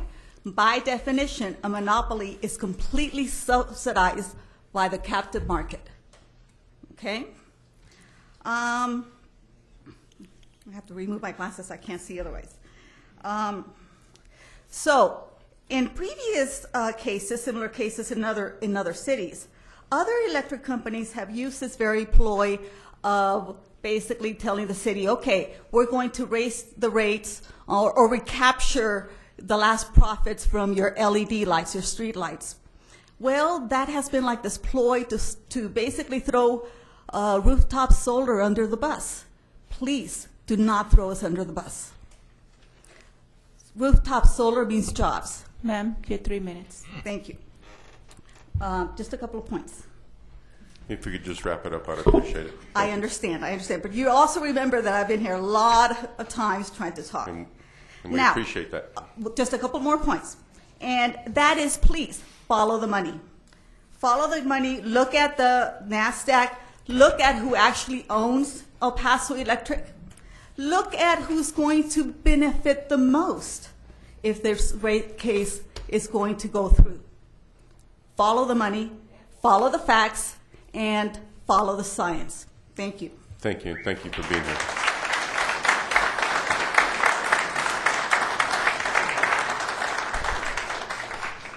Next speaker, Robert Bromlich. He's coming. Followed by? Followed by Ms. Cindy Hernandez. Good morning, Mayor. Good morning, sir. Council. My name is Robert Bronlick. I work for Border Solar in El Paso. We're a local solar installer company. I've been in El Paso for about 10 months so far. I came here from New York. My whole reason for coming to El Paso was solar. I mean, we are the Sun City. I have friends down here who have told me this is a great place to live. You know, this is an excellent community. People hold doors for you. They say thank you. You know, they don't walk around like life is just one big hassle and pay attention to nothing. The reason that I'm here today is because what El Paso Electric is proposing makes solar a lot less attractive to people. And in essence, it jeopardizes what I do. I'm a 27-year-old professional, and I consider this my career. I love what I do. If solar becomes more costly to people, there's obviously less incentive to buy it, and there's less work for me, and I may lose my job. One thing I've consistently heard from working in El Paso is the term brain drain. young professionals in El Paso, they either graduate college or gain certificates, and then they leave. There's nothing for them to do here. I'd like to call El Paso my home. I'd like to make a home here for many years to come. But if I don't have a job, then, well, that's just one more young professional that left.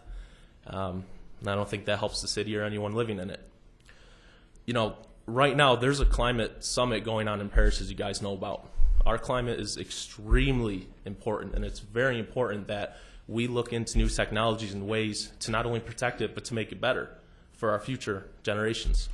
I remember when I was a little kid, I never heard of climate change. I never worried about warming ocean temperatures or, melting ice caps. There was none of that. Now I'm worried that if I ever have children, they're going to have to worry about this. There's nothing that I could have done more for them, and that's just not right. It's important that we do this.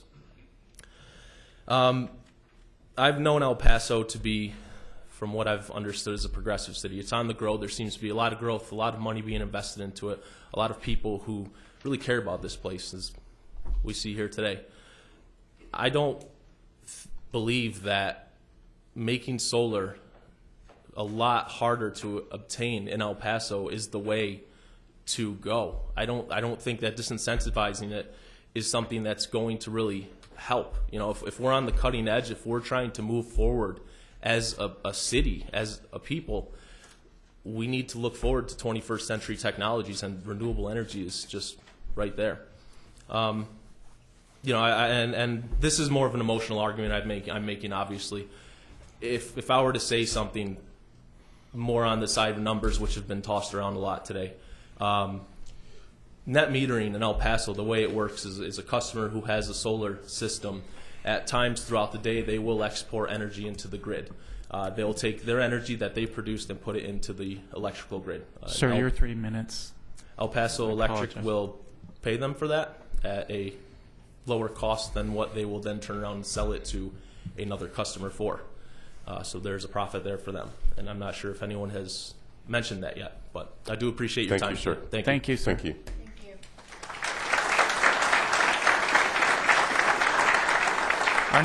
Our next speaker is Ms. Cindy Hernandez, and following her would be Reverend Robert E. Mosher. Good morning, ma'am. Good morning, Mayor. Good morning. Good morning, Council. My name is Cindy Hernandez. I work with Border Solar, a local-owned business here in El Paso. But I'm here to speak as a homeowner who owns rooftop solar for the past 4 years, and in behalf of over 100 customers that I have here in El Paso. There's this big misconception that our rooftop solar homeowners are wealthy, we're making money off our system, and far is the truth. We are taxpayers, we are hard workers who work every day for the city, putting in our 2 cents to try to give to the environment, who care about where our future is going, a cleaner environment for our children and for the future of our earth. We don't sell our electricity to anybody. On the contrary, when we're overproducing, our system is generating from a free natural resource that is being sold to our next door neighbor. I'm not making money off of that. We should not be punished for generating less energy from El Paso Electric because we are generating our own electricity from the sun. Just the same way nobody should be punished for being more energy efficient, for buying a hybrid. They're not paying more money at the gas station for doing so. All I'm asking is equality and fairness. We ask that we are not paying any more than our next door neighbor who doesn't have solar, simply because we are generating our own power from a free natural resource, trying to do more for our environment and be more green. Thank you. Thank you.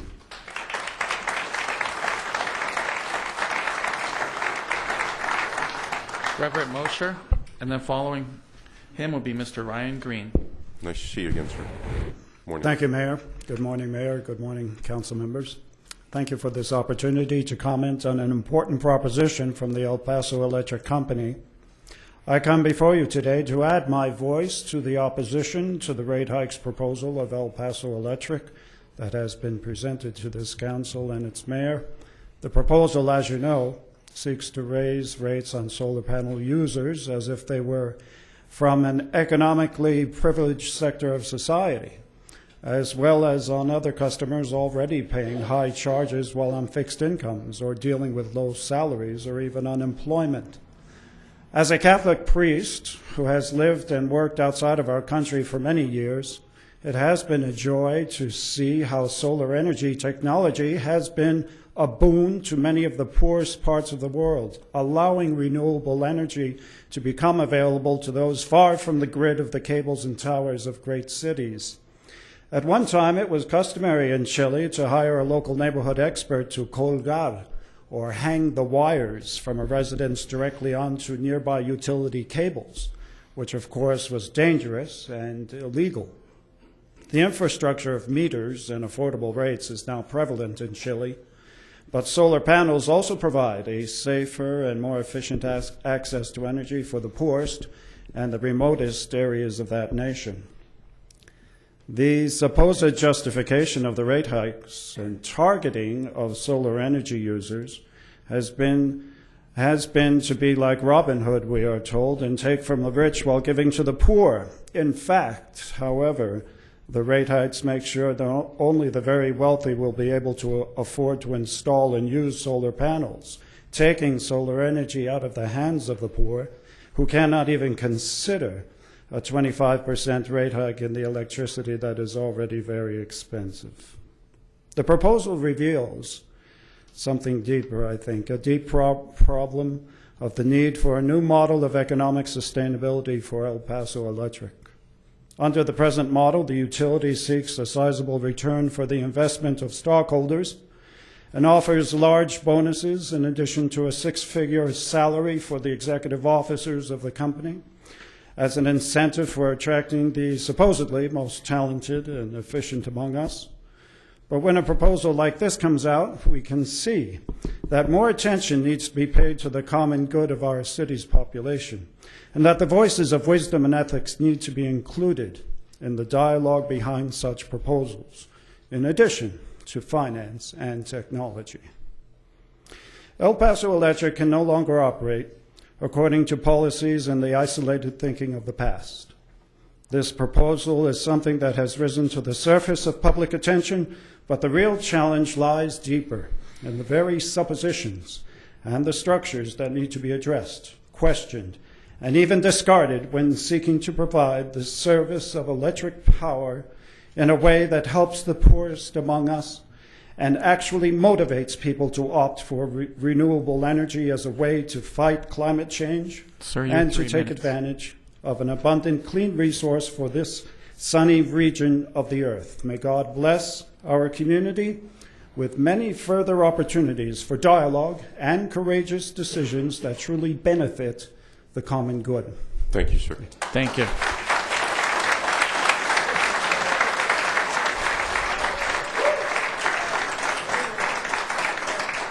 Mr. Ryan Green.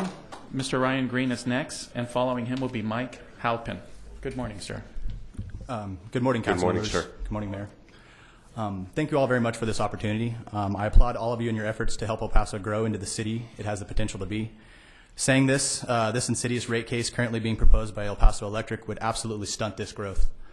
This not only blatantly discriminates and punishes customers for making the energy-conscious decision to install a renewable energy source on their home, it would also completely flatline an industry that the majority of the nation is embracing. Aren't we trying to attract these businesses and these individuals that are behind these winds of change across the nation? This is not a new situation either.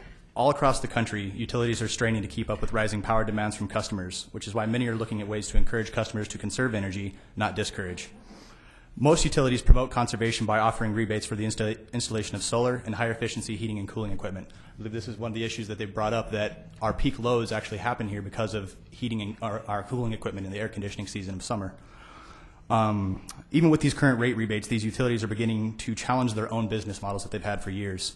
For example, a few utilities are encouraging the use of geothermal heat pumps by offering to pay the often high costs associated with installing these loop fields and charging the homeowners a monthly service fee based on the capacity of the system installed. They pay for the infrastructure, bring it to a meter on the side of the home, and then connect that meter to pay for an infrastructure charge as well as an energy charge. This monthly utility charge is fixed and cannot be increased more than the consumer price index, so it actually stabilizes energy costs. Rural electric cooperatives are also playing a big role in this effort to lower first cost barrier for homeowners. There is a major effort in Oklahoma through Western Farmers Energy Co-op and its members, which aims to transform Oklahoma by removing more than 100 megawatts of peak load from its grid with geothermal heat pumps. In addition to these benefits of reducing peak demand, utilities are finding 3 other major advantages of deploying these systems. Geothermal heat pumps actually tend to increase system utilization. So these heat pumps increase electricity for heating in winter months while decreasing electricity use in the summer when we need it more for cooling. The result is that utility assets are used more evenly throughout the year, resulting in lower delivery costs per kilowatt hour. Geothermal heat pump technology is also renewable energy technology that's 100% renewable and always available.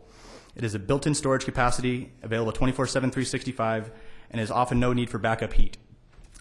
Lastly, geothermal heat pumps actually increase kilowatt-hour sales while substantially reducing overall energy bills for their customers. Increased use of these heat pumps, along with other efficient electric technologies such as electric vehicles and efficient lighting, offers a promising avenue for electric utilities to improve system utilization by maintaining a possibly increasing kilowatt-hour sales by reducing peak demand. As leaders of the city, your decision are what shaped this future of our wonderful home. So today I ask you to not support this rate case, as it would absolutely hinder the growth and prosperity of this beautiful city and the home for my future child. Thank you very much. Thank you for coming.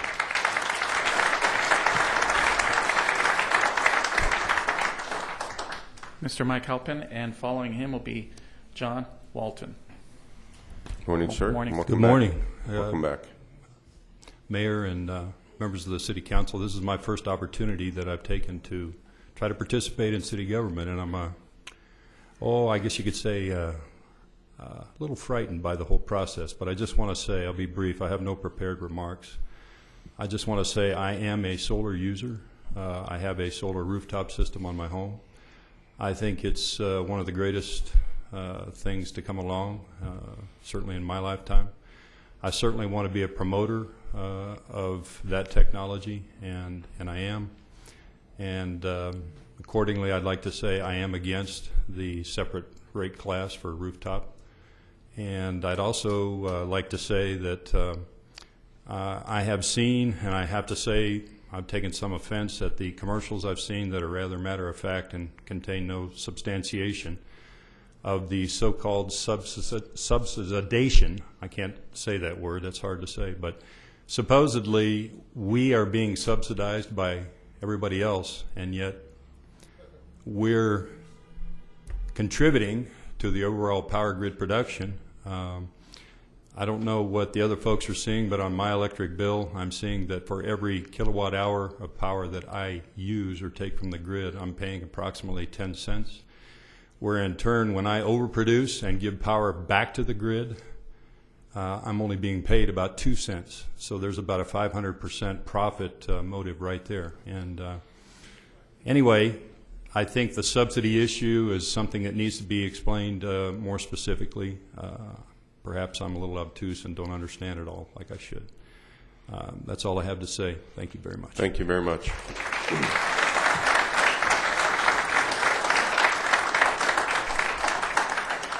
Sir, and I want to thank you for coming. And this, you said, was your first time coming here, and it's important that we hear from everybody. And again, I want to thank you for taking your time.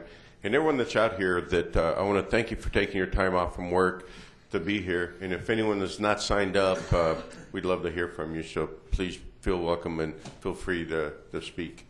So thank you. And I apologize for interrupting you, sir. Thank Mr. you. John Walton, and following Mr. Walton will be Mr. Jim Kelly. Good morning, sir. Okay. The proposed rate structure is biased against small solar generators because demand charge is not scaled to the system size. And I don't think others have pointed this out. This means that the rate increases are much greater for people who only just have a few solar panels than they are for ones that have 20 or 30 or large number solar panels, the higher, more affluent people. The EPE documents make a point of obfuscating how calculations were performed. We have been able to reproduce the calculations. When we have been able to reproduce the calculations, we've found errors where proposed rates are greater than stated. The problems include statistical analysis of combined versus individual ratepayers and using averages with nonlinear equations, which give you mathematically the wrong answer. Depending on how El Paso Electric interprets the measurement of the requested demand charges, rooftop solar panels will be effectively eliminated in El Paso. is owners would save money by disconnecting. This is especially true of those with just a few panels, because the rate is biased against those of us who just have a few panels. The 5,000 plus pages of predominantly public relations spin have a notable lack of readable figures, equations, analysis, and data that could be used to support the requested increases. I noticed that when students don't let me check their calculations, they're usually wrong. If Mr. Shockley had done his calculations correctly, he would give me a spreadsheet and let me check, not give me color graphs that are scanned in black and white that don't have all the lines on them. Okay? The rate structure needs to support environmentally responsible electricity use by providing incentive for users to lower average and peak electricity use. The proposed demand charge, since it applies 24 hours a day, even though there's no technical reason for that, prevents residential time shifting of use to off-peak hours. Electrical system experts recommend time of day variable rate charges and not demand charges be applied. We understand that utilities need to manage demand given increased use of solar, and are willing to work with El Paso Electric on this. However, the proposal they have is not a serious technical effort. It's based on flawed calculations, flawed methodology, and a lot of spin that isn't correct. Okay? Thank you. Thank you, sir.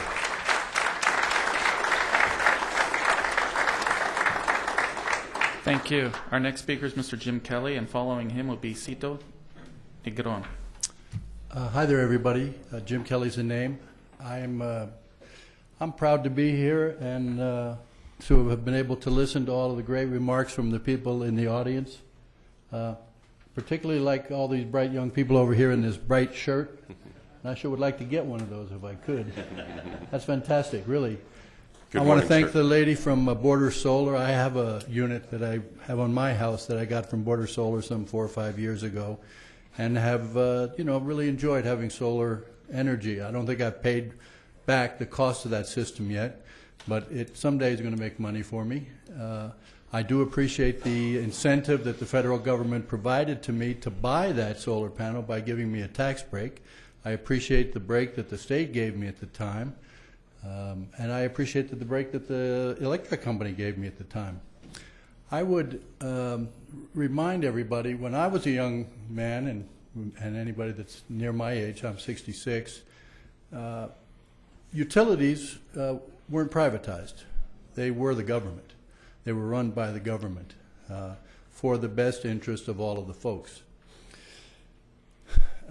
I'm not sure exactly what the arrangement is now. I know it's a private company, but nonetheless, they are certainly your partner and maybe partner with benefits.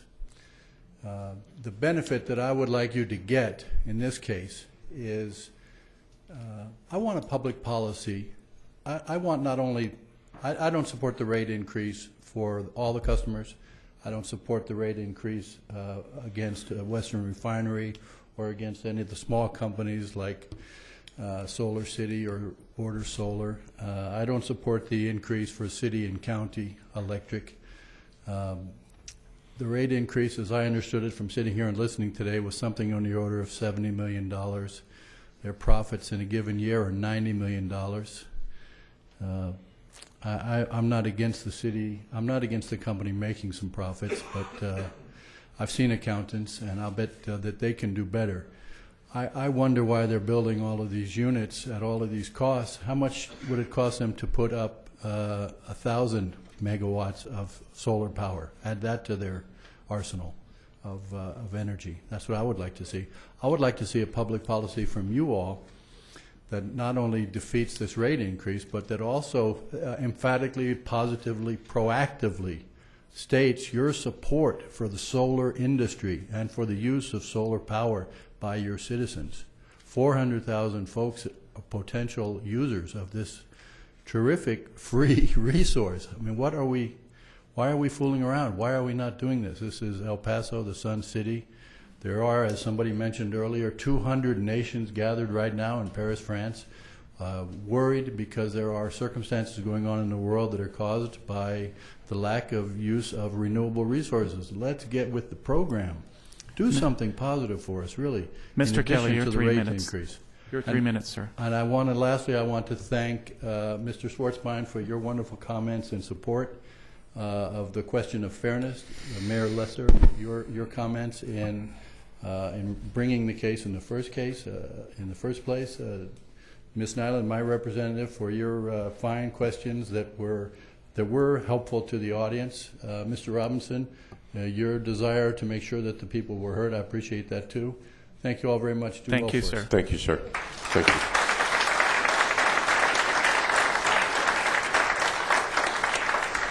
Following Mr. Negrones would be Rene Leon. Good morning, sir. Hi, Cito Negron from the office of Senator Jose Rodriguez. Welcome back, sir.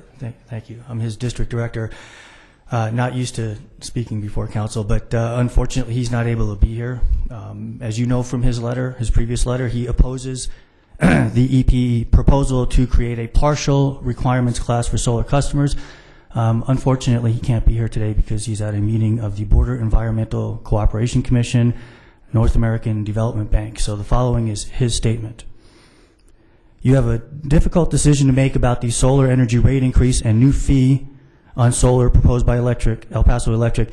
It's important to point out it's not just the rate increase. We've heard a lot about the percentage of rate increase, but it's also the fee, the demand charge, which my understanding is unprecedented nationally. So this would set significant precedents.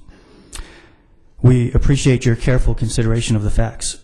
First, let me say from the outset that the electric company is incorrect when it states it's only asking solar customers to pay their fair share for the grid. This implies that somehow these customers are getting a free ride when in fact they save wear and tear on the grid by reducing their own use.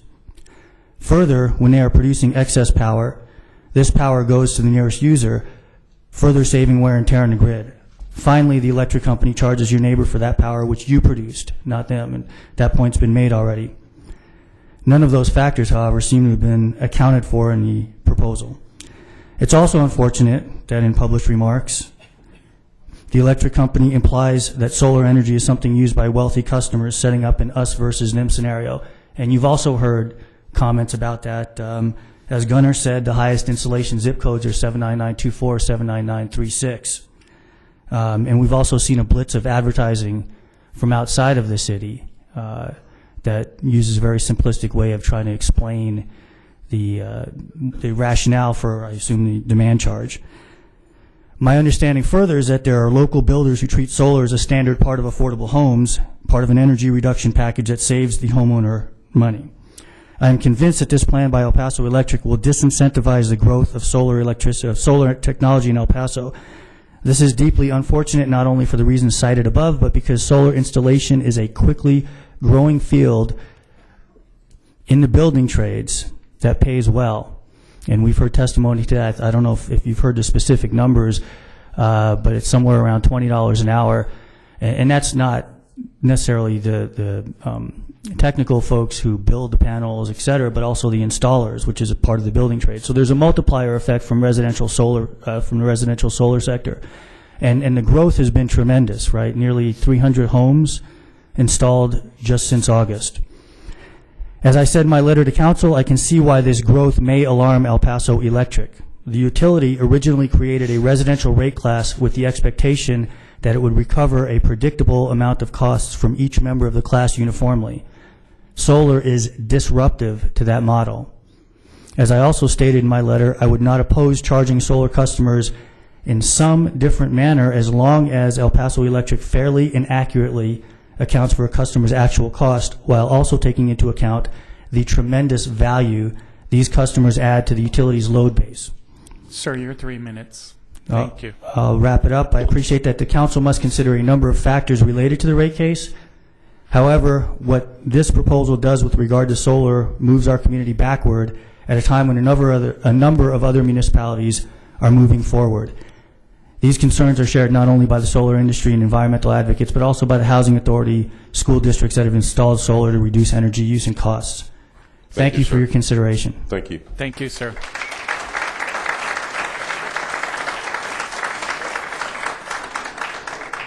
Mr. Rene Leon, and following Mr. Leon would be Frederick Dalvin.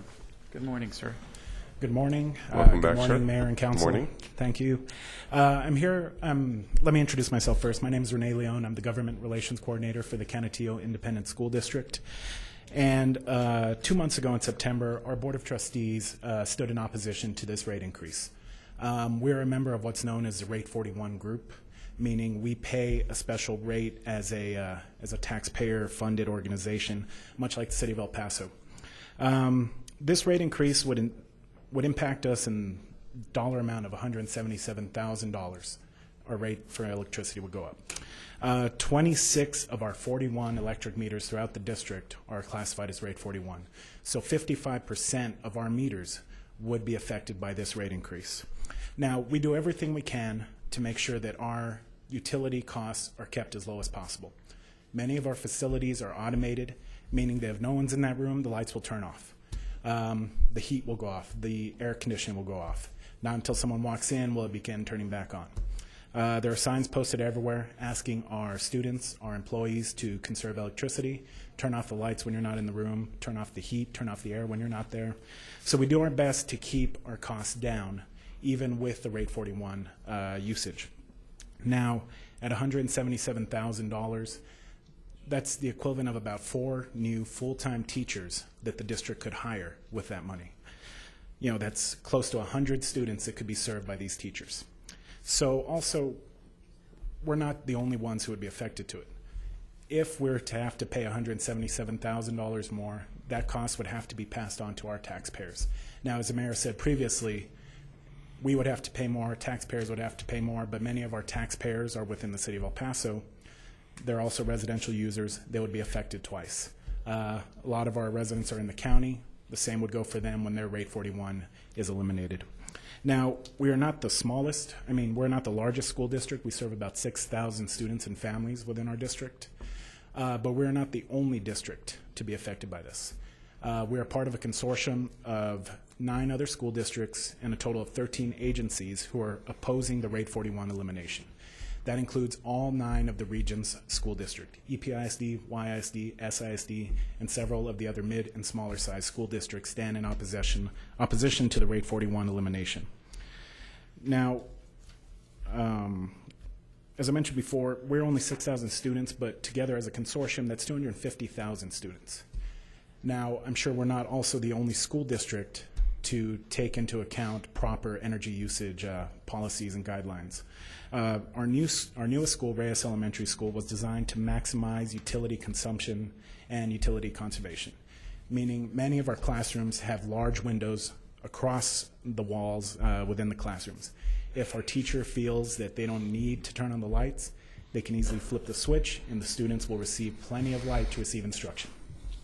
Sir, your 3 minutes. We want to assure everyone that we're doing as much as we can. Thoughts, I'd appreciate it. We want to assure you that we're doing as much as we can to conserve electricity. We want to be good stewards with our tax dollars in the money that we pay toward the El Paso Electric Company. And we want the City Council to stand with us and the consortium of all the other 9 school districts to help us fight the rate 41 elimination. Thank you. Thank you. Thank you.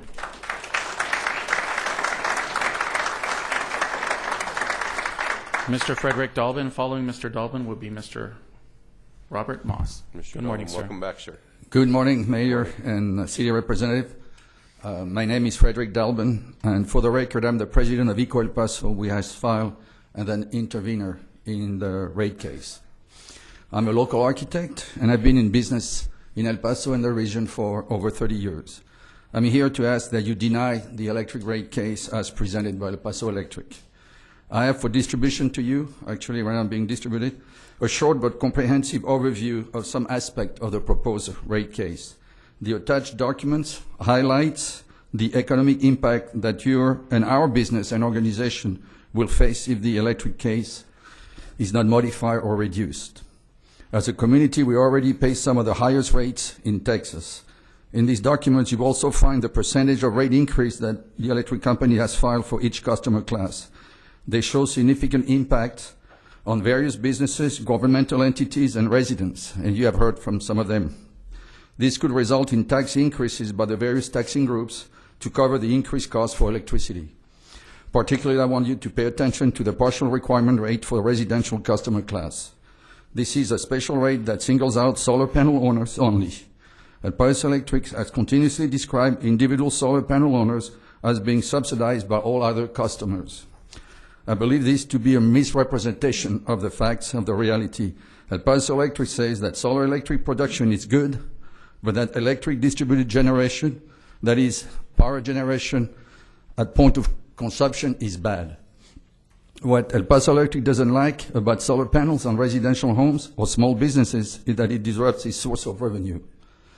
It is unfair to single out some residential customers that actually help reduce the cost that El Paso Electric incurs to produce and distribute electricity, contrary to what Edison Electric Institute is advertising on TV here. Solar save fuel costs for us as a community and also the electric company. Site-produced and site-consumed electricity energy is much more efficient than conventional systems that lose more than 2/3 of energy between generation, transmission, and distribution. El Paso Electric proposed to charge solar customers for their supposed burden on the system, but does balance this with the significant benefit it enjoys from those customers. With high demand charges and decreased usage charge, the rate design is, El Paso current rate design discourage energy efficiency and conservation when it should encourage it. We are the Sun City. If anything, we should promote solar production and take advantage of it for affordable and efficient power for all of us. El Paso Electric is trying to discourage it and for the community to keep buying into the old traditional business model. Can you imagine the world without cell phones or the internet or smartphones? Remember Blockbuster or Kodak? They made certain choices and they didn't see the future. Please disapprove El Paso Electric rate case docket 44941, especially partial requirements, which is a bad idea. Sir, your 3 minutes. Thank you. Okay, I'll close. And let's also further discuss distributed generation as an integrated response to new energy production for our region and our communities. Thank you. Thank you, sir. Thank you, Mr. Dalton. Mr. Robert Moss is next, and following Mr. Moss will be Gary Hansen. Good morning, sir. Good morning, sir. My name is Robert Moss. I'm here basically to represent these folks. These are jobs. These are new jobs in our community that are deserved. These folks are working hard. They're doing the job, the work that the utility really ought to be doing. They ought to be promoting conservation within our community. I have yet to see a commercial presented by the utility that's promoting conservation. Instead, what they do is they want all of our customers to consume. I heard it mentioned earlier to Western Refining that they should please don't go cogen. You know, what's wrong with them being efficient? I think all of us need to be thinking about being efficient. And so with that, I want to point out some things. The rates as they are proposed right now, they're not structured to motivate conservation. The utility could be offering tiered rates, just like El Paso Water Utilities does.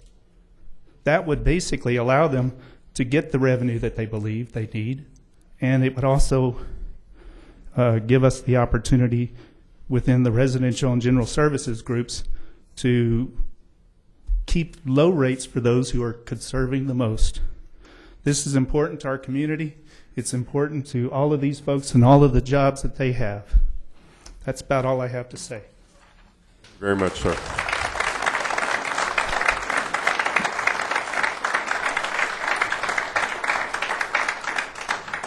Mr. Hansen has already spoke this morning, so we'll move on to Mr. Raymond Rapitsand? I believe that's correct, and sorry if I mispronounced it. Not a problem. And then following Mr. Rapitsand is Xavier Miranda. Good morning, sir. Morning, sir. Good morning. Good morning, Mayor and City Council, and thank you for this opportunity to present in front of you today. I got to put my glasses on. I'm a resident of El Paso, and I've been in the energy business for over 35 years. And I hope my purpose here is to present some information, and I trust these comments are constructive and helpful to this challenging community challenge that we all of us are faced with.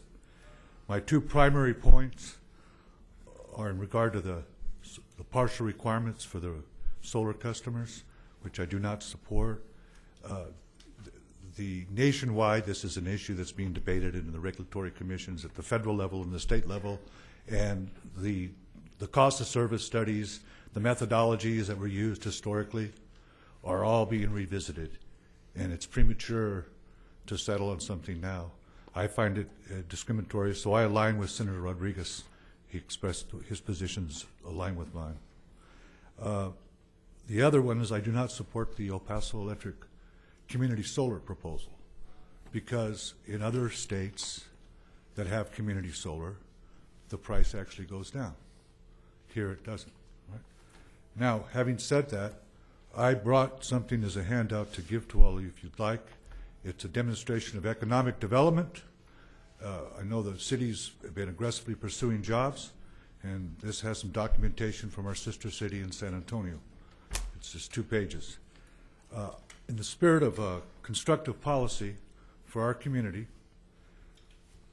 given the realities we face as far as this energy situation and the cost of it, I think we need a more balanced and cost-effective energy plan that benefits all the stakeholders, including El Paso Electric, and provides a pathway to more resilient, sustainable, and affordable future. One possible effective approach would be El Paso Electric hosting solar. They actually host the solar systems. This program would deliver multiple economic development and environmental benefits and jobs. And it features El Paso Electric earning a rate of return, maintaining and reselling all the energy back into the grid. This is so that their revenues aren't reduced. They prosper from embracing 21st century technology, right? Now, they would hire all the local solar integrators and all the companies, put all those people to work. We have the trade schools in place that have a big supply, as you can see, of trained technicians. So this is all very doable. It's all off the shelf, as they say. The benefits of this program, we've heard a lot about air conditioning and peak demand. You would have a combination of south-facing and west-facing solar panels, so you get a more continuous, firm supply, and it helps you address that summer peak that is a challenge to them, that they have to build for. This would moderate that, all right? Sir, your 3 minutes. Okay. Thank you. Thank you. I'm going to just wrap up. Please, if you would, I'd appreciate it. The program I'm alluding to in San Antonio has already signed up 3,600 customers in less than 90 days. So people want this, and the utility, has it. So it's a managed program. Thank you. Thank you for Thank coming, you, sir. sir. Thank you. Would you like this? Pardon me? You can hand. Mayor, would you like this economic I development? would appreciate that. If you gave it to John, I would appreciate that. Thank you very much. You're Yes, welcome. sir. Our next speaker, Mr. Xavier Miranda, and following him will be Steve Fisher.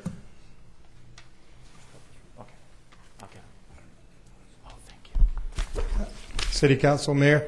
My name is Javier Miranda. Good morning. I'm a school teacher at the school where both your children attend, Ms. Nyland and Mr. Leeser. I teach about environmental conservation, energy use, economic issues, and all these are entailed in this particular rate increase. And what I'm asking is, well, first of all, I also need to identify myself as a proud Solar City customer, because I did my research. And I choose to teach by what we call experiential learning, to do experience and generating clean energy in light of what's happening with climate change. I think it's imperative to go this way. I would like to address the gentleman that's being interviewed outside, though, on some of the points that they were making, and that is if summer entails more energy use, wouldn't it make sense to just go ahead and understand that the energy that we generate from solar panels alleviates the pressure on those grids? Therefore, it kind of takes a turn as far as justifying what the rate increase is all about, and it's based on demand rather than use. So if we convert to solar energy, the consumption should be paid equitably, of course, but we all access the grid. That goes for the folks from Western Refinery. Why not just pay an equitable fee, if that means increase for most of our users, but it's a nominal fee for access to the grid and the maintenance? I would agree to that, and then we could pay the difference through consumption. So that's just a particular model. To speak to Ms. Nyland's concern, if I had it noted here, you were saying that the PUC makes the ultimate decision and may override the city council here. I would ask that that makes it a case for us to go ahead and engage into a public utility format wherein we don't give our money to the folks that are shareholders to El Paso Electric somewhere else, not El Pasoans, rather and a solar panel electric / energy utility would keep all the money here, given that the consumers would be the shareholders. We would not raise our rates inequitably. So my question to you folks here is, as elected officials, I would ask you to please consider being equitable to all customers. Thank you very much. Thank you. Thank you. And I know that some of you all had some notes, and you brought them up. I know Mr. Mock, Mr. Walton, you had some notes. If you want to give them to John to give to me, I would. If you'd like for me to have them, I'd appreciate that. Thank you. Mr. Steve Fisher. Or anyone else that had some. Following Mr. Fisher will be Larry Piera. I'm Steve Fisher. I'm a somewhat retired attorney. I used to live here, and I have spoken to you before. 30 years ago, I used to chair Community Development Committee, and I drew the 1982 City Council redistricting plan. You guys asked some specific questions, so instead of just talking generally, I'm going to answer them. Mayor, you asked, what were the revenues for 2014, and you got an answer, well, $80 or $90 million. The revenues were $917,525,000, and the net income was $91,426,000. Now, have you passed those things out? I want you to be able to follow along with me. Sorry, there's only 6. Somebody have to look on. Okay. A utility company is regulated. They have a right to make a reasonable profit. You know, I don't have a problem with that. But when you look at these numbers, and nobody's really been addressing this, I know you guys have been asking, they're making a reasonable profit. The last quarter alone, their operating income was $88 million. That's just for a quarter. That's 10 times what they made for the quarter ending December of 2014. Now, to be fair to them, they'll make more money in the summer, but that's an awful lot of money. Their earnings this year are going to be higher. They have the conference calls, and you get a transcript of that, and they're predicting the rate increase, I guess, and they're also predicting that their earnings are going to go up anyway, without us giving them any more money. If you look on, I guess, page 3, the shareholders are important. They've paid $35 million in dividends just this quarter, so they'll pay, what, $140 million a year. Dividends are a good thing, you know, because some of the people obviously live in El Paso, and they'll spend their money there. The dividend rate has gone from 22 cents 4 years ago to about 30 cents. That's about a third increase. So the dividends are fine, the earnings are fine, and the stock price, as you'll see on that chart, has gone from 27 in the beginning of 2011 to 38. So everybody's doing well. I don't see what the problem is. Aside from this, along with the salaries, the executive compensation, and the District 1 councilman mentioned that. It's actually the total executive compensation is up 49%, 49.04 for the last year. Now, the chief exec gets $1,985,000, and that was last year. Did you get a raise this year? Is he still here? Probably got a little bit of a raise this year. Okay, you know, I don't want to just throw numbers out. You know, this reminds me of like my dog at Thanksgiving. You know, I feed him well, and then he comes up and acts like he's hungry for more. So I throw some turkey at him, and I want him to say, "Okay, I've had enough," but instead he keeps looking at me like I'm going to be turned into animal control, for abuse. So they don't really need money. I can answer specific questions on the amount of money, but you guys have it. My proposal for you guys would be a little bit different. Everybody likes to look and think what they did on council. I used to be an elected DA, and I like to think I've accomplished this, or community development. I've built buildings in El Paso and stuff. But you guys can be at the forefront of a whole new era of solar energy. We have so much sun here. They can't do this in Seattle. They can't do this in other places. So you could be the council that could really implement this.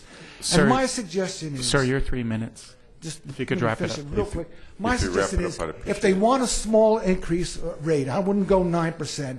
Make a trade-off. Get a committee to negotiate with them, and so they can give us incentives for the solar energy, and then they won't complain about the $315 million they had to spend during the summer. Trade it off. Everybody has to negotiate. We can have a bright future with solar energy. Not many places can have the sun that El Paso does. Thank you. Thank you, Mr. Fisher.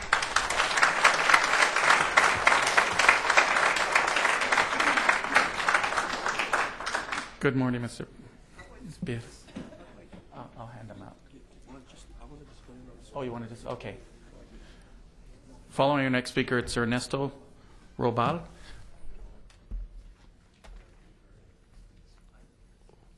Hello, Mr. Mayor, City Council, thank you for bringing us out. My name is Larry Perea. I'm the owner of Solar Smart Living. Can IT bring up the Elmo, please? And what I want to talk a little bit about is climate, the importance of sustainability and resiliency, and the importance that the City Council has in bringing the City of El Paso into the forefront of sustainability and resiliency for the community here. So basically, I just want to go quickly through some slides. 9 out of the 10 warmest years since 1880 have been in the last decade. Okay, so this is coming from NASA and NOAA, the National Oceanic and Atmospheric Administration. You can see that in 2014 we had the 10 warmest years on record. Okay, 10 warmest years, and this is coming again from NASA. Okay. The next slide, please. In this slide, you can see the effects of greenhouse gas emissions. For 650,000 years, greenhouse gas emissions hadn't gone over that particular point. Right now, it's at about 400 parts per million. Okay, and the next slide, please. This one here kind of just shows you the last few years. You can see how greenhouse gas emissions have gone from 380 parts per million to a little over 400 parts per million. Now, this is serious science. This is NASA. This is NOAA. I've been in engineering for 30 years. I was in test and validation for 23 years for General Motors and Delphi Corporation. Now, the next one I want to show is this is a letter from the shareholder meeting. If you could rotate that letter so they can read it. If you can rotate it. Yeah, this is the source of the letter. So what I'm going to do is I'm just going to read from it because it might be too small. If I can have that back. It might be too small for anybody to see. But anyway, this is from El Paso Electric's shareholder conference call. And in this, I just want to point out that they're stating the same thing that NOAA and NASA is stating. And I'm going to read. I'll start by pointing out on slide 3, we indicate that we did have a new system peak this year, 1.7 megawatts. 1,794 megawatts that occurred on August 6, 2015. In fact, El Paso Electric has set a new native peak record in 10 out of the last past 11 years. Well, there's no mystery to that. I mean, NASA's saying, hey, it's been the 10 hottest years on record. El Paso Electric's saying, hey, it's been the 10 hottest years on record. Okay. The next thing they're saying is, I mentioned earlier, the higher earnings were primarily driven by weather. The third quarter of 2015 had the second hottest quarter recorded in our service territory in the last 20 years. And in terms of cooling degree days, okay, in El Paso specifically, cooling degree days for the third quarter of 2015 were 22% higher than the same period in 2014. This is El Paso that we're talking about. And we are at 15.9% higher than the 10-year average. We experienced 71 days in a row during the quarter where the maximum temperature exceeded 90 degrees, and 8 days during the month of August where the temperature hit 100 degrees. In addition, the level of cooling degree days for El Paso recorded during the month of September was the highest level observed dating back to 1943. Now they're saying this to their stockholders. Sir, okay, your 3 and minutes. this is accurate. If you could wrap it up, please, your 3 Okay, minutes. so my main point is this, is that the city council has a very, very huge obligation to this city, to protecting the health and well-being of the city and its inhabitants. There's an Office of Resiliency and Sustainability. I encourage that we work together with them, those of us in the renewable energy industry. And then I just want to read a little quote here from... If you could wrap it up. Yeah, and I'll appreciate wrap it up. sir. And it basically just says, we do not inherit the earth from our ancestors, we borrow it from our children. So we need to take action. Thank you very much. Thank you.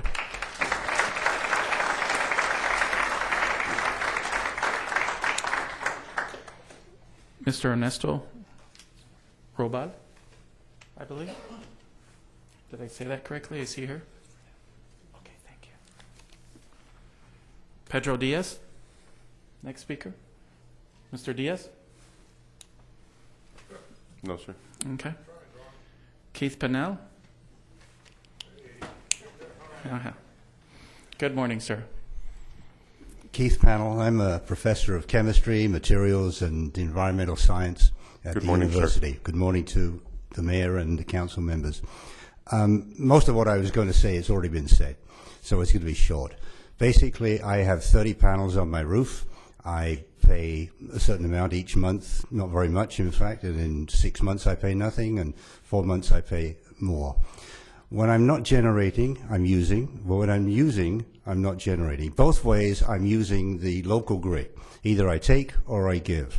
And so, therefore, the argument that I've only seen on TV, that because I've got solar panels, I'm not using the grid, the local grid, it's rubbish. I'm using it 100% of the time.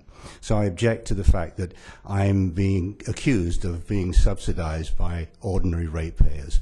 All the other things that I've heard here are important. I think one thing that Council Nyland said is very important. We all live in this region. We've all got to live together.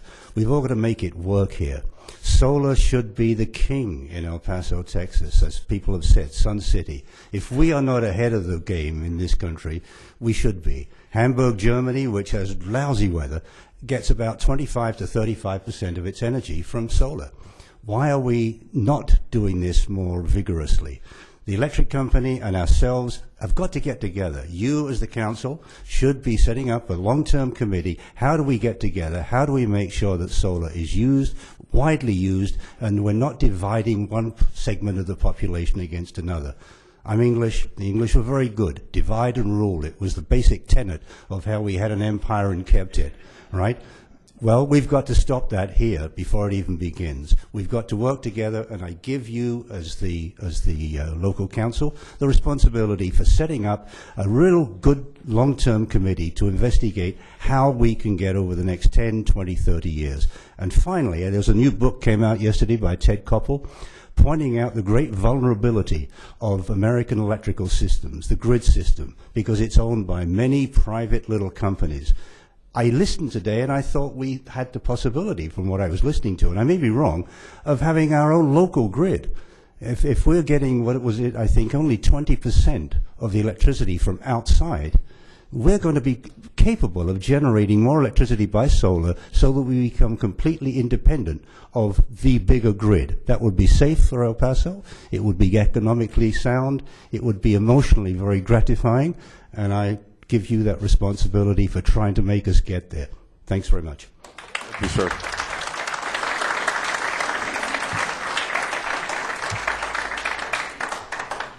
Thank you, sir. Mayor, we have a request for additional speakers. Yeah, whoever, and I If we could appreciate have a that, motion. whoever's here that would We like have, to we have a speak, motion and a appreciate it. second to suspend the rules to allow for additional speakers. All those in favor? Mr. Ray Adalto. Good morning, sir.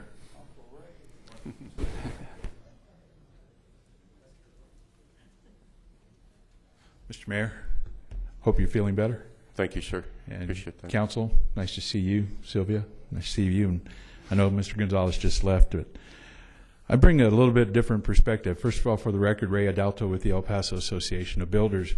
We represent both sides of the story here. And first of all, let me stress that I like the idea of getting up to my light switch and turning it on, and it works. So thank you to the electric company for providing that service to us, and to all the workers that struggle out there every day in good weather and bad. And solar companies, I appreciate you too, because we're creating something different in El Paso.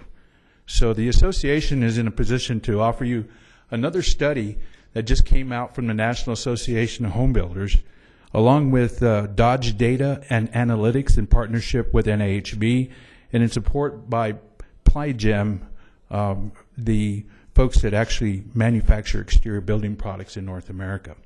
This is published, by the way, on our front page of the Builders Outlook magazine, which many of you get a copy of. This particular data analytics shows that over half, or 54% of home builders, are currently constructing at least 16% of their new homes green, and 39% of the remodeling projects are also green. By 2020, nearly all, or 81%, of the home builders will be constructing that level of green, with over half building at least 60% of their new homes green. By 2020, this particular data analytics shows that remodelers report a similar level of growth. That means converting, obviously, from where we are now to new technologies. But this is one point that I thought nobody has brought out. Of interesting finding in the new study is that the greatest impetus for green home comes not from the millennials, as consumers age, as many people might think, but more from consumers age 55 and older. Data from the study suggests that the greater familiarity with home features leads to an emphasis on home performance. Therefore, as the environmentally minded millennials gain more experience with home ownership, it's quite possible that there could be even greater demand for green in the future. This tells us that our growing population, those of us that are over 55, are also trying to figure a way to reduce their cost. And one of the ways that we have it is with solar power. At the association, we have approximately 30 panels on. Many of you were with us when we installed it and had the grand opening for that. So as a small business and a nonprofit, any change in the rates would obviously affect those things too. And just like you, we struggle with budgets. We have to figure out, okay, what's our budget going to be for next year, then try to meet it. You guys are going to do the same, and hopefully that you'll look at this particular rate case with all eyes open. Be very careful what you do. And again, on behalf of the industries that we represent, thank you for your time. Thank you, sir. Thank you. Mayor, that concludes public comment. Well, I want to again, before I do that, I'm going to call on Ms. Limon. Mayor, I just wanted to add, although they're not here today, that in the last, month or so, District 7 office has received 773 emails with the following two subject lines: reject El Paso Electric anti-solar rates and fees, and Los Tejanos apoyan la libertad de energía. We responded to every single one of them, that we would be listening, and so I want to say that that voice is also being heard today. Thank you. Thank you, Ms. Limon. Again, I want to thank every one of you all that has come out here. It's really important that we had this meeting today. It was, and I want to thank everyone for taking their time from work, and we'll move forward. And the thing that we're taking away from this, we're going to move forward together. So I thank you for that, and have a great day. Thank you. Thank you, Mayor. Can we have a motion to adjourn? Can we have a motion to adjourn? Second. We have a motion and a second to adjourn the special city council meeting. All those in favor? The city council meeting is adjourned at 11:54 a.m.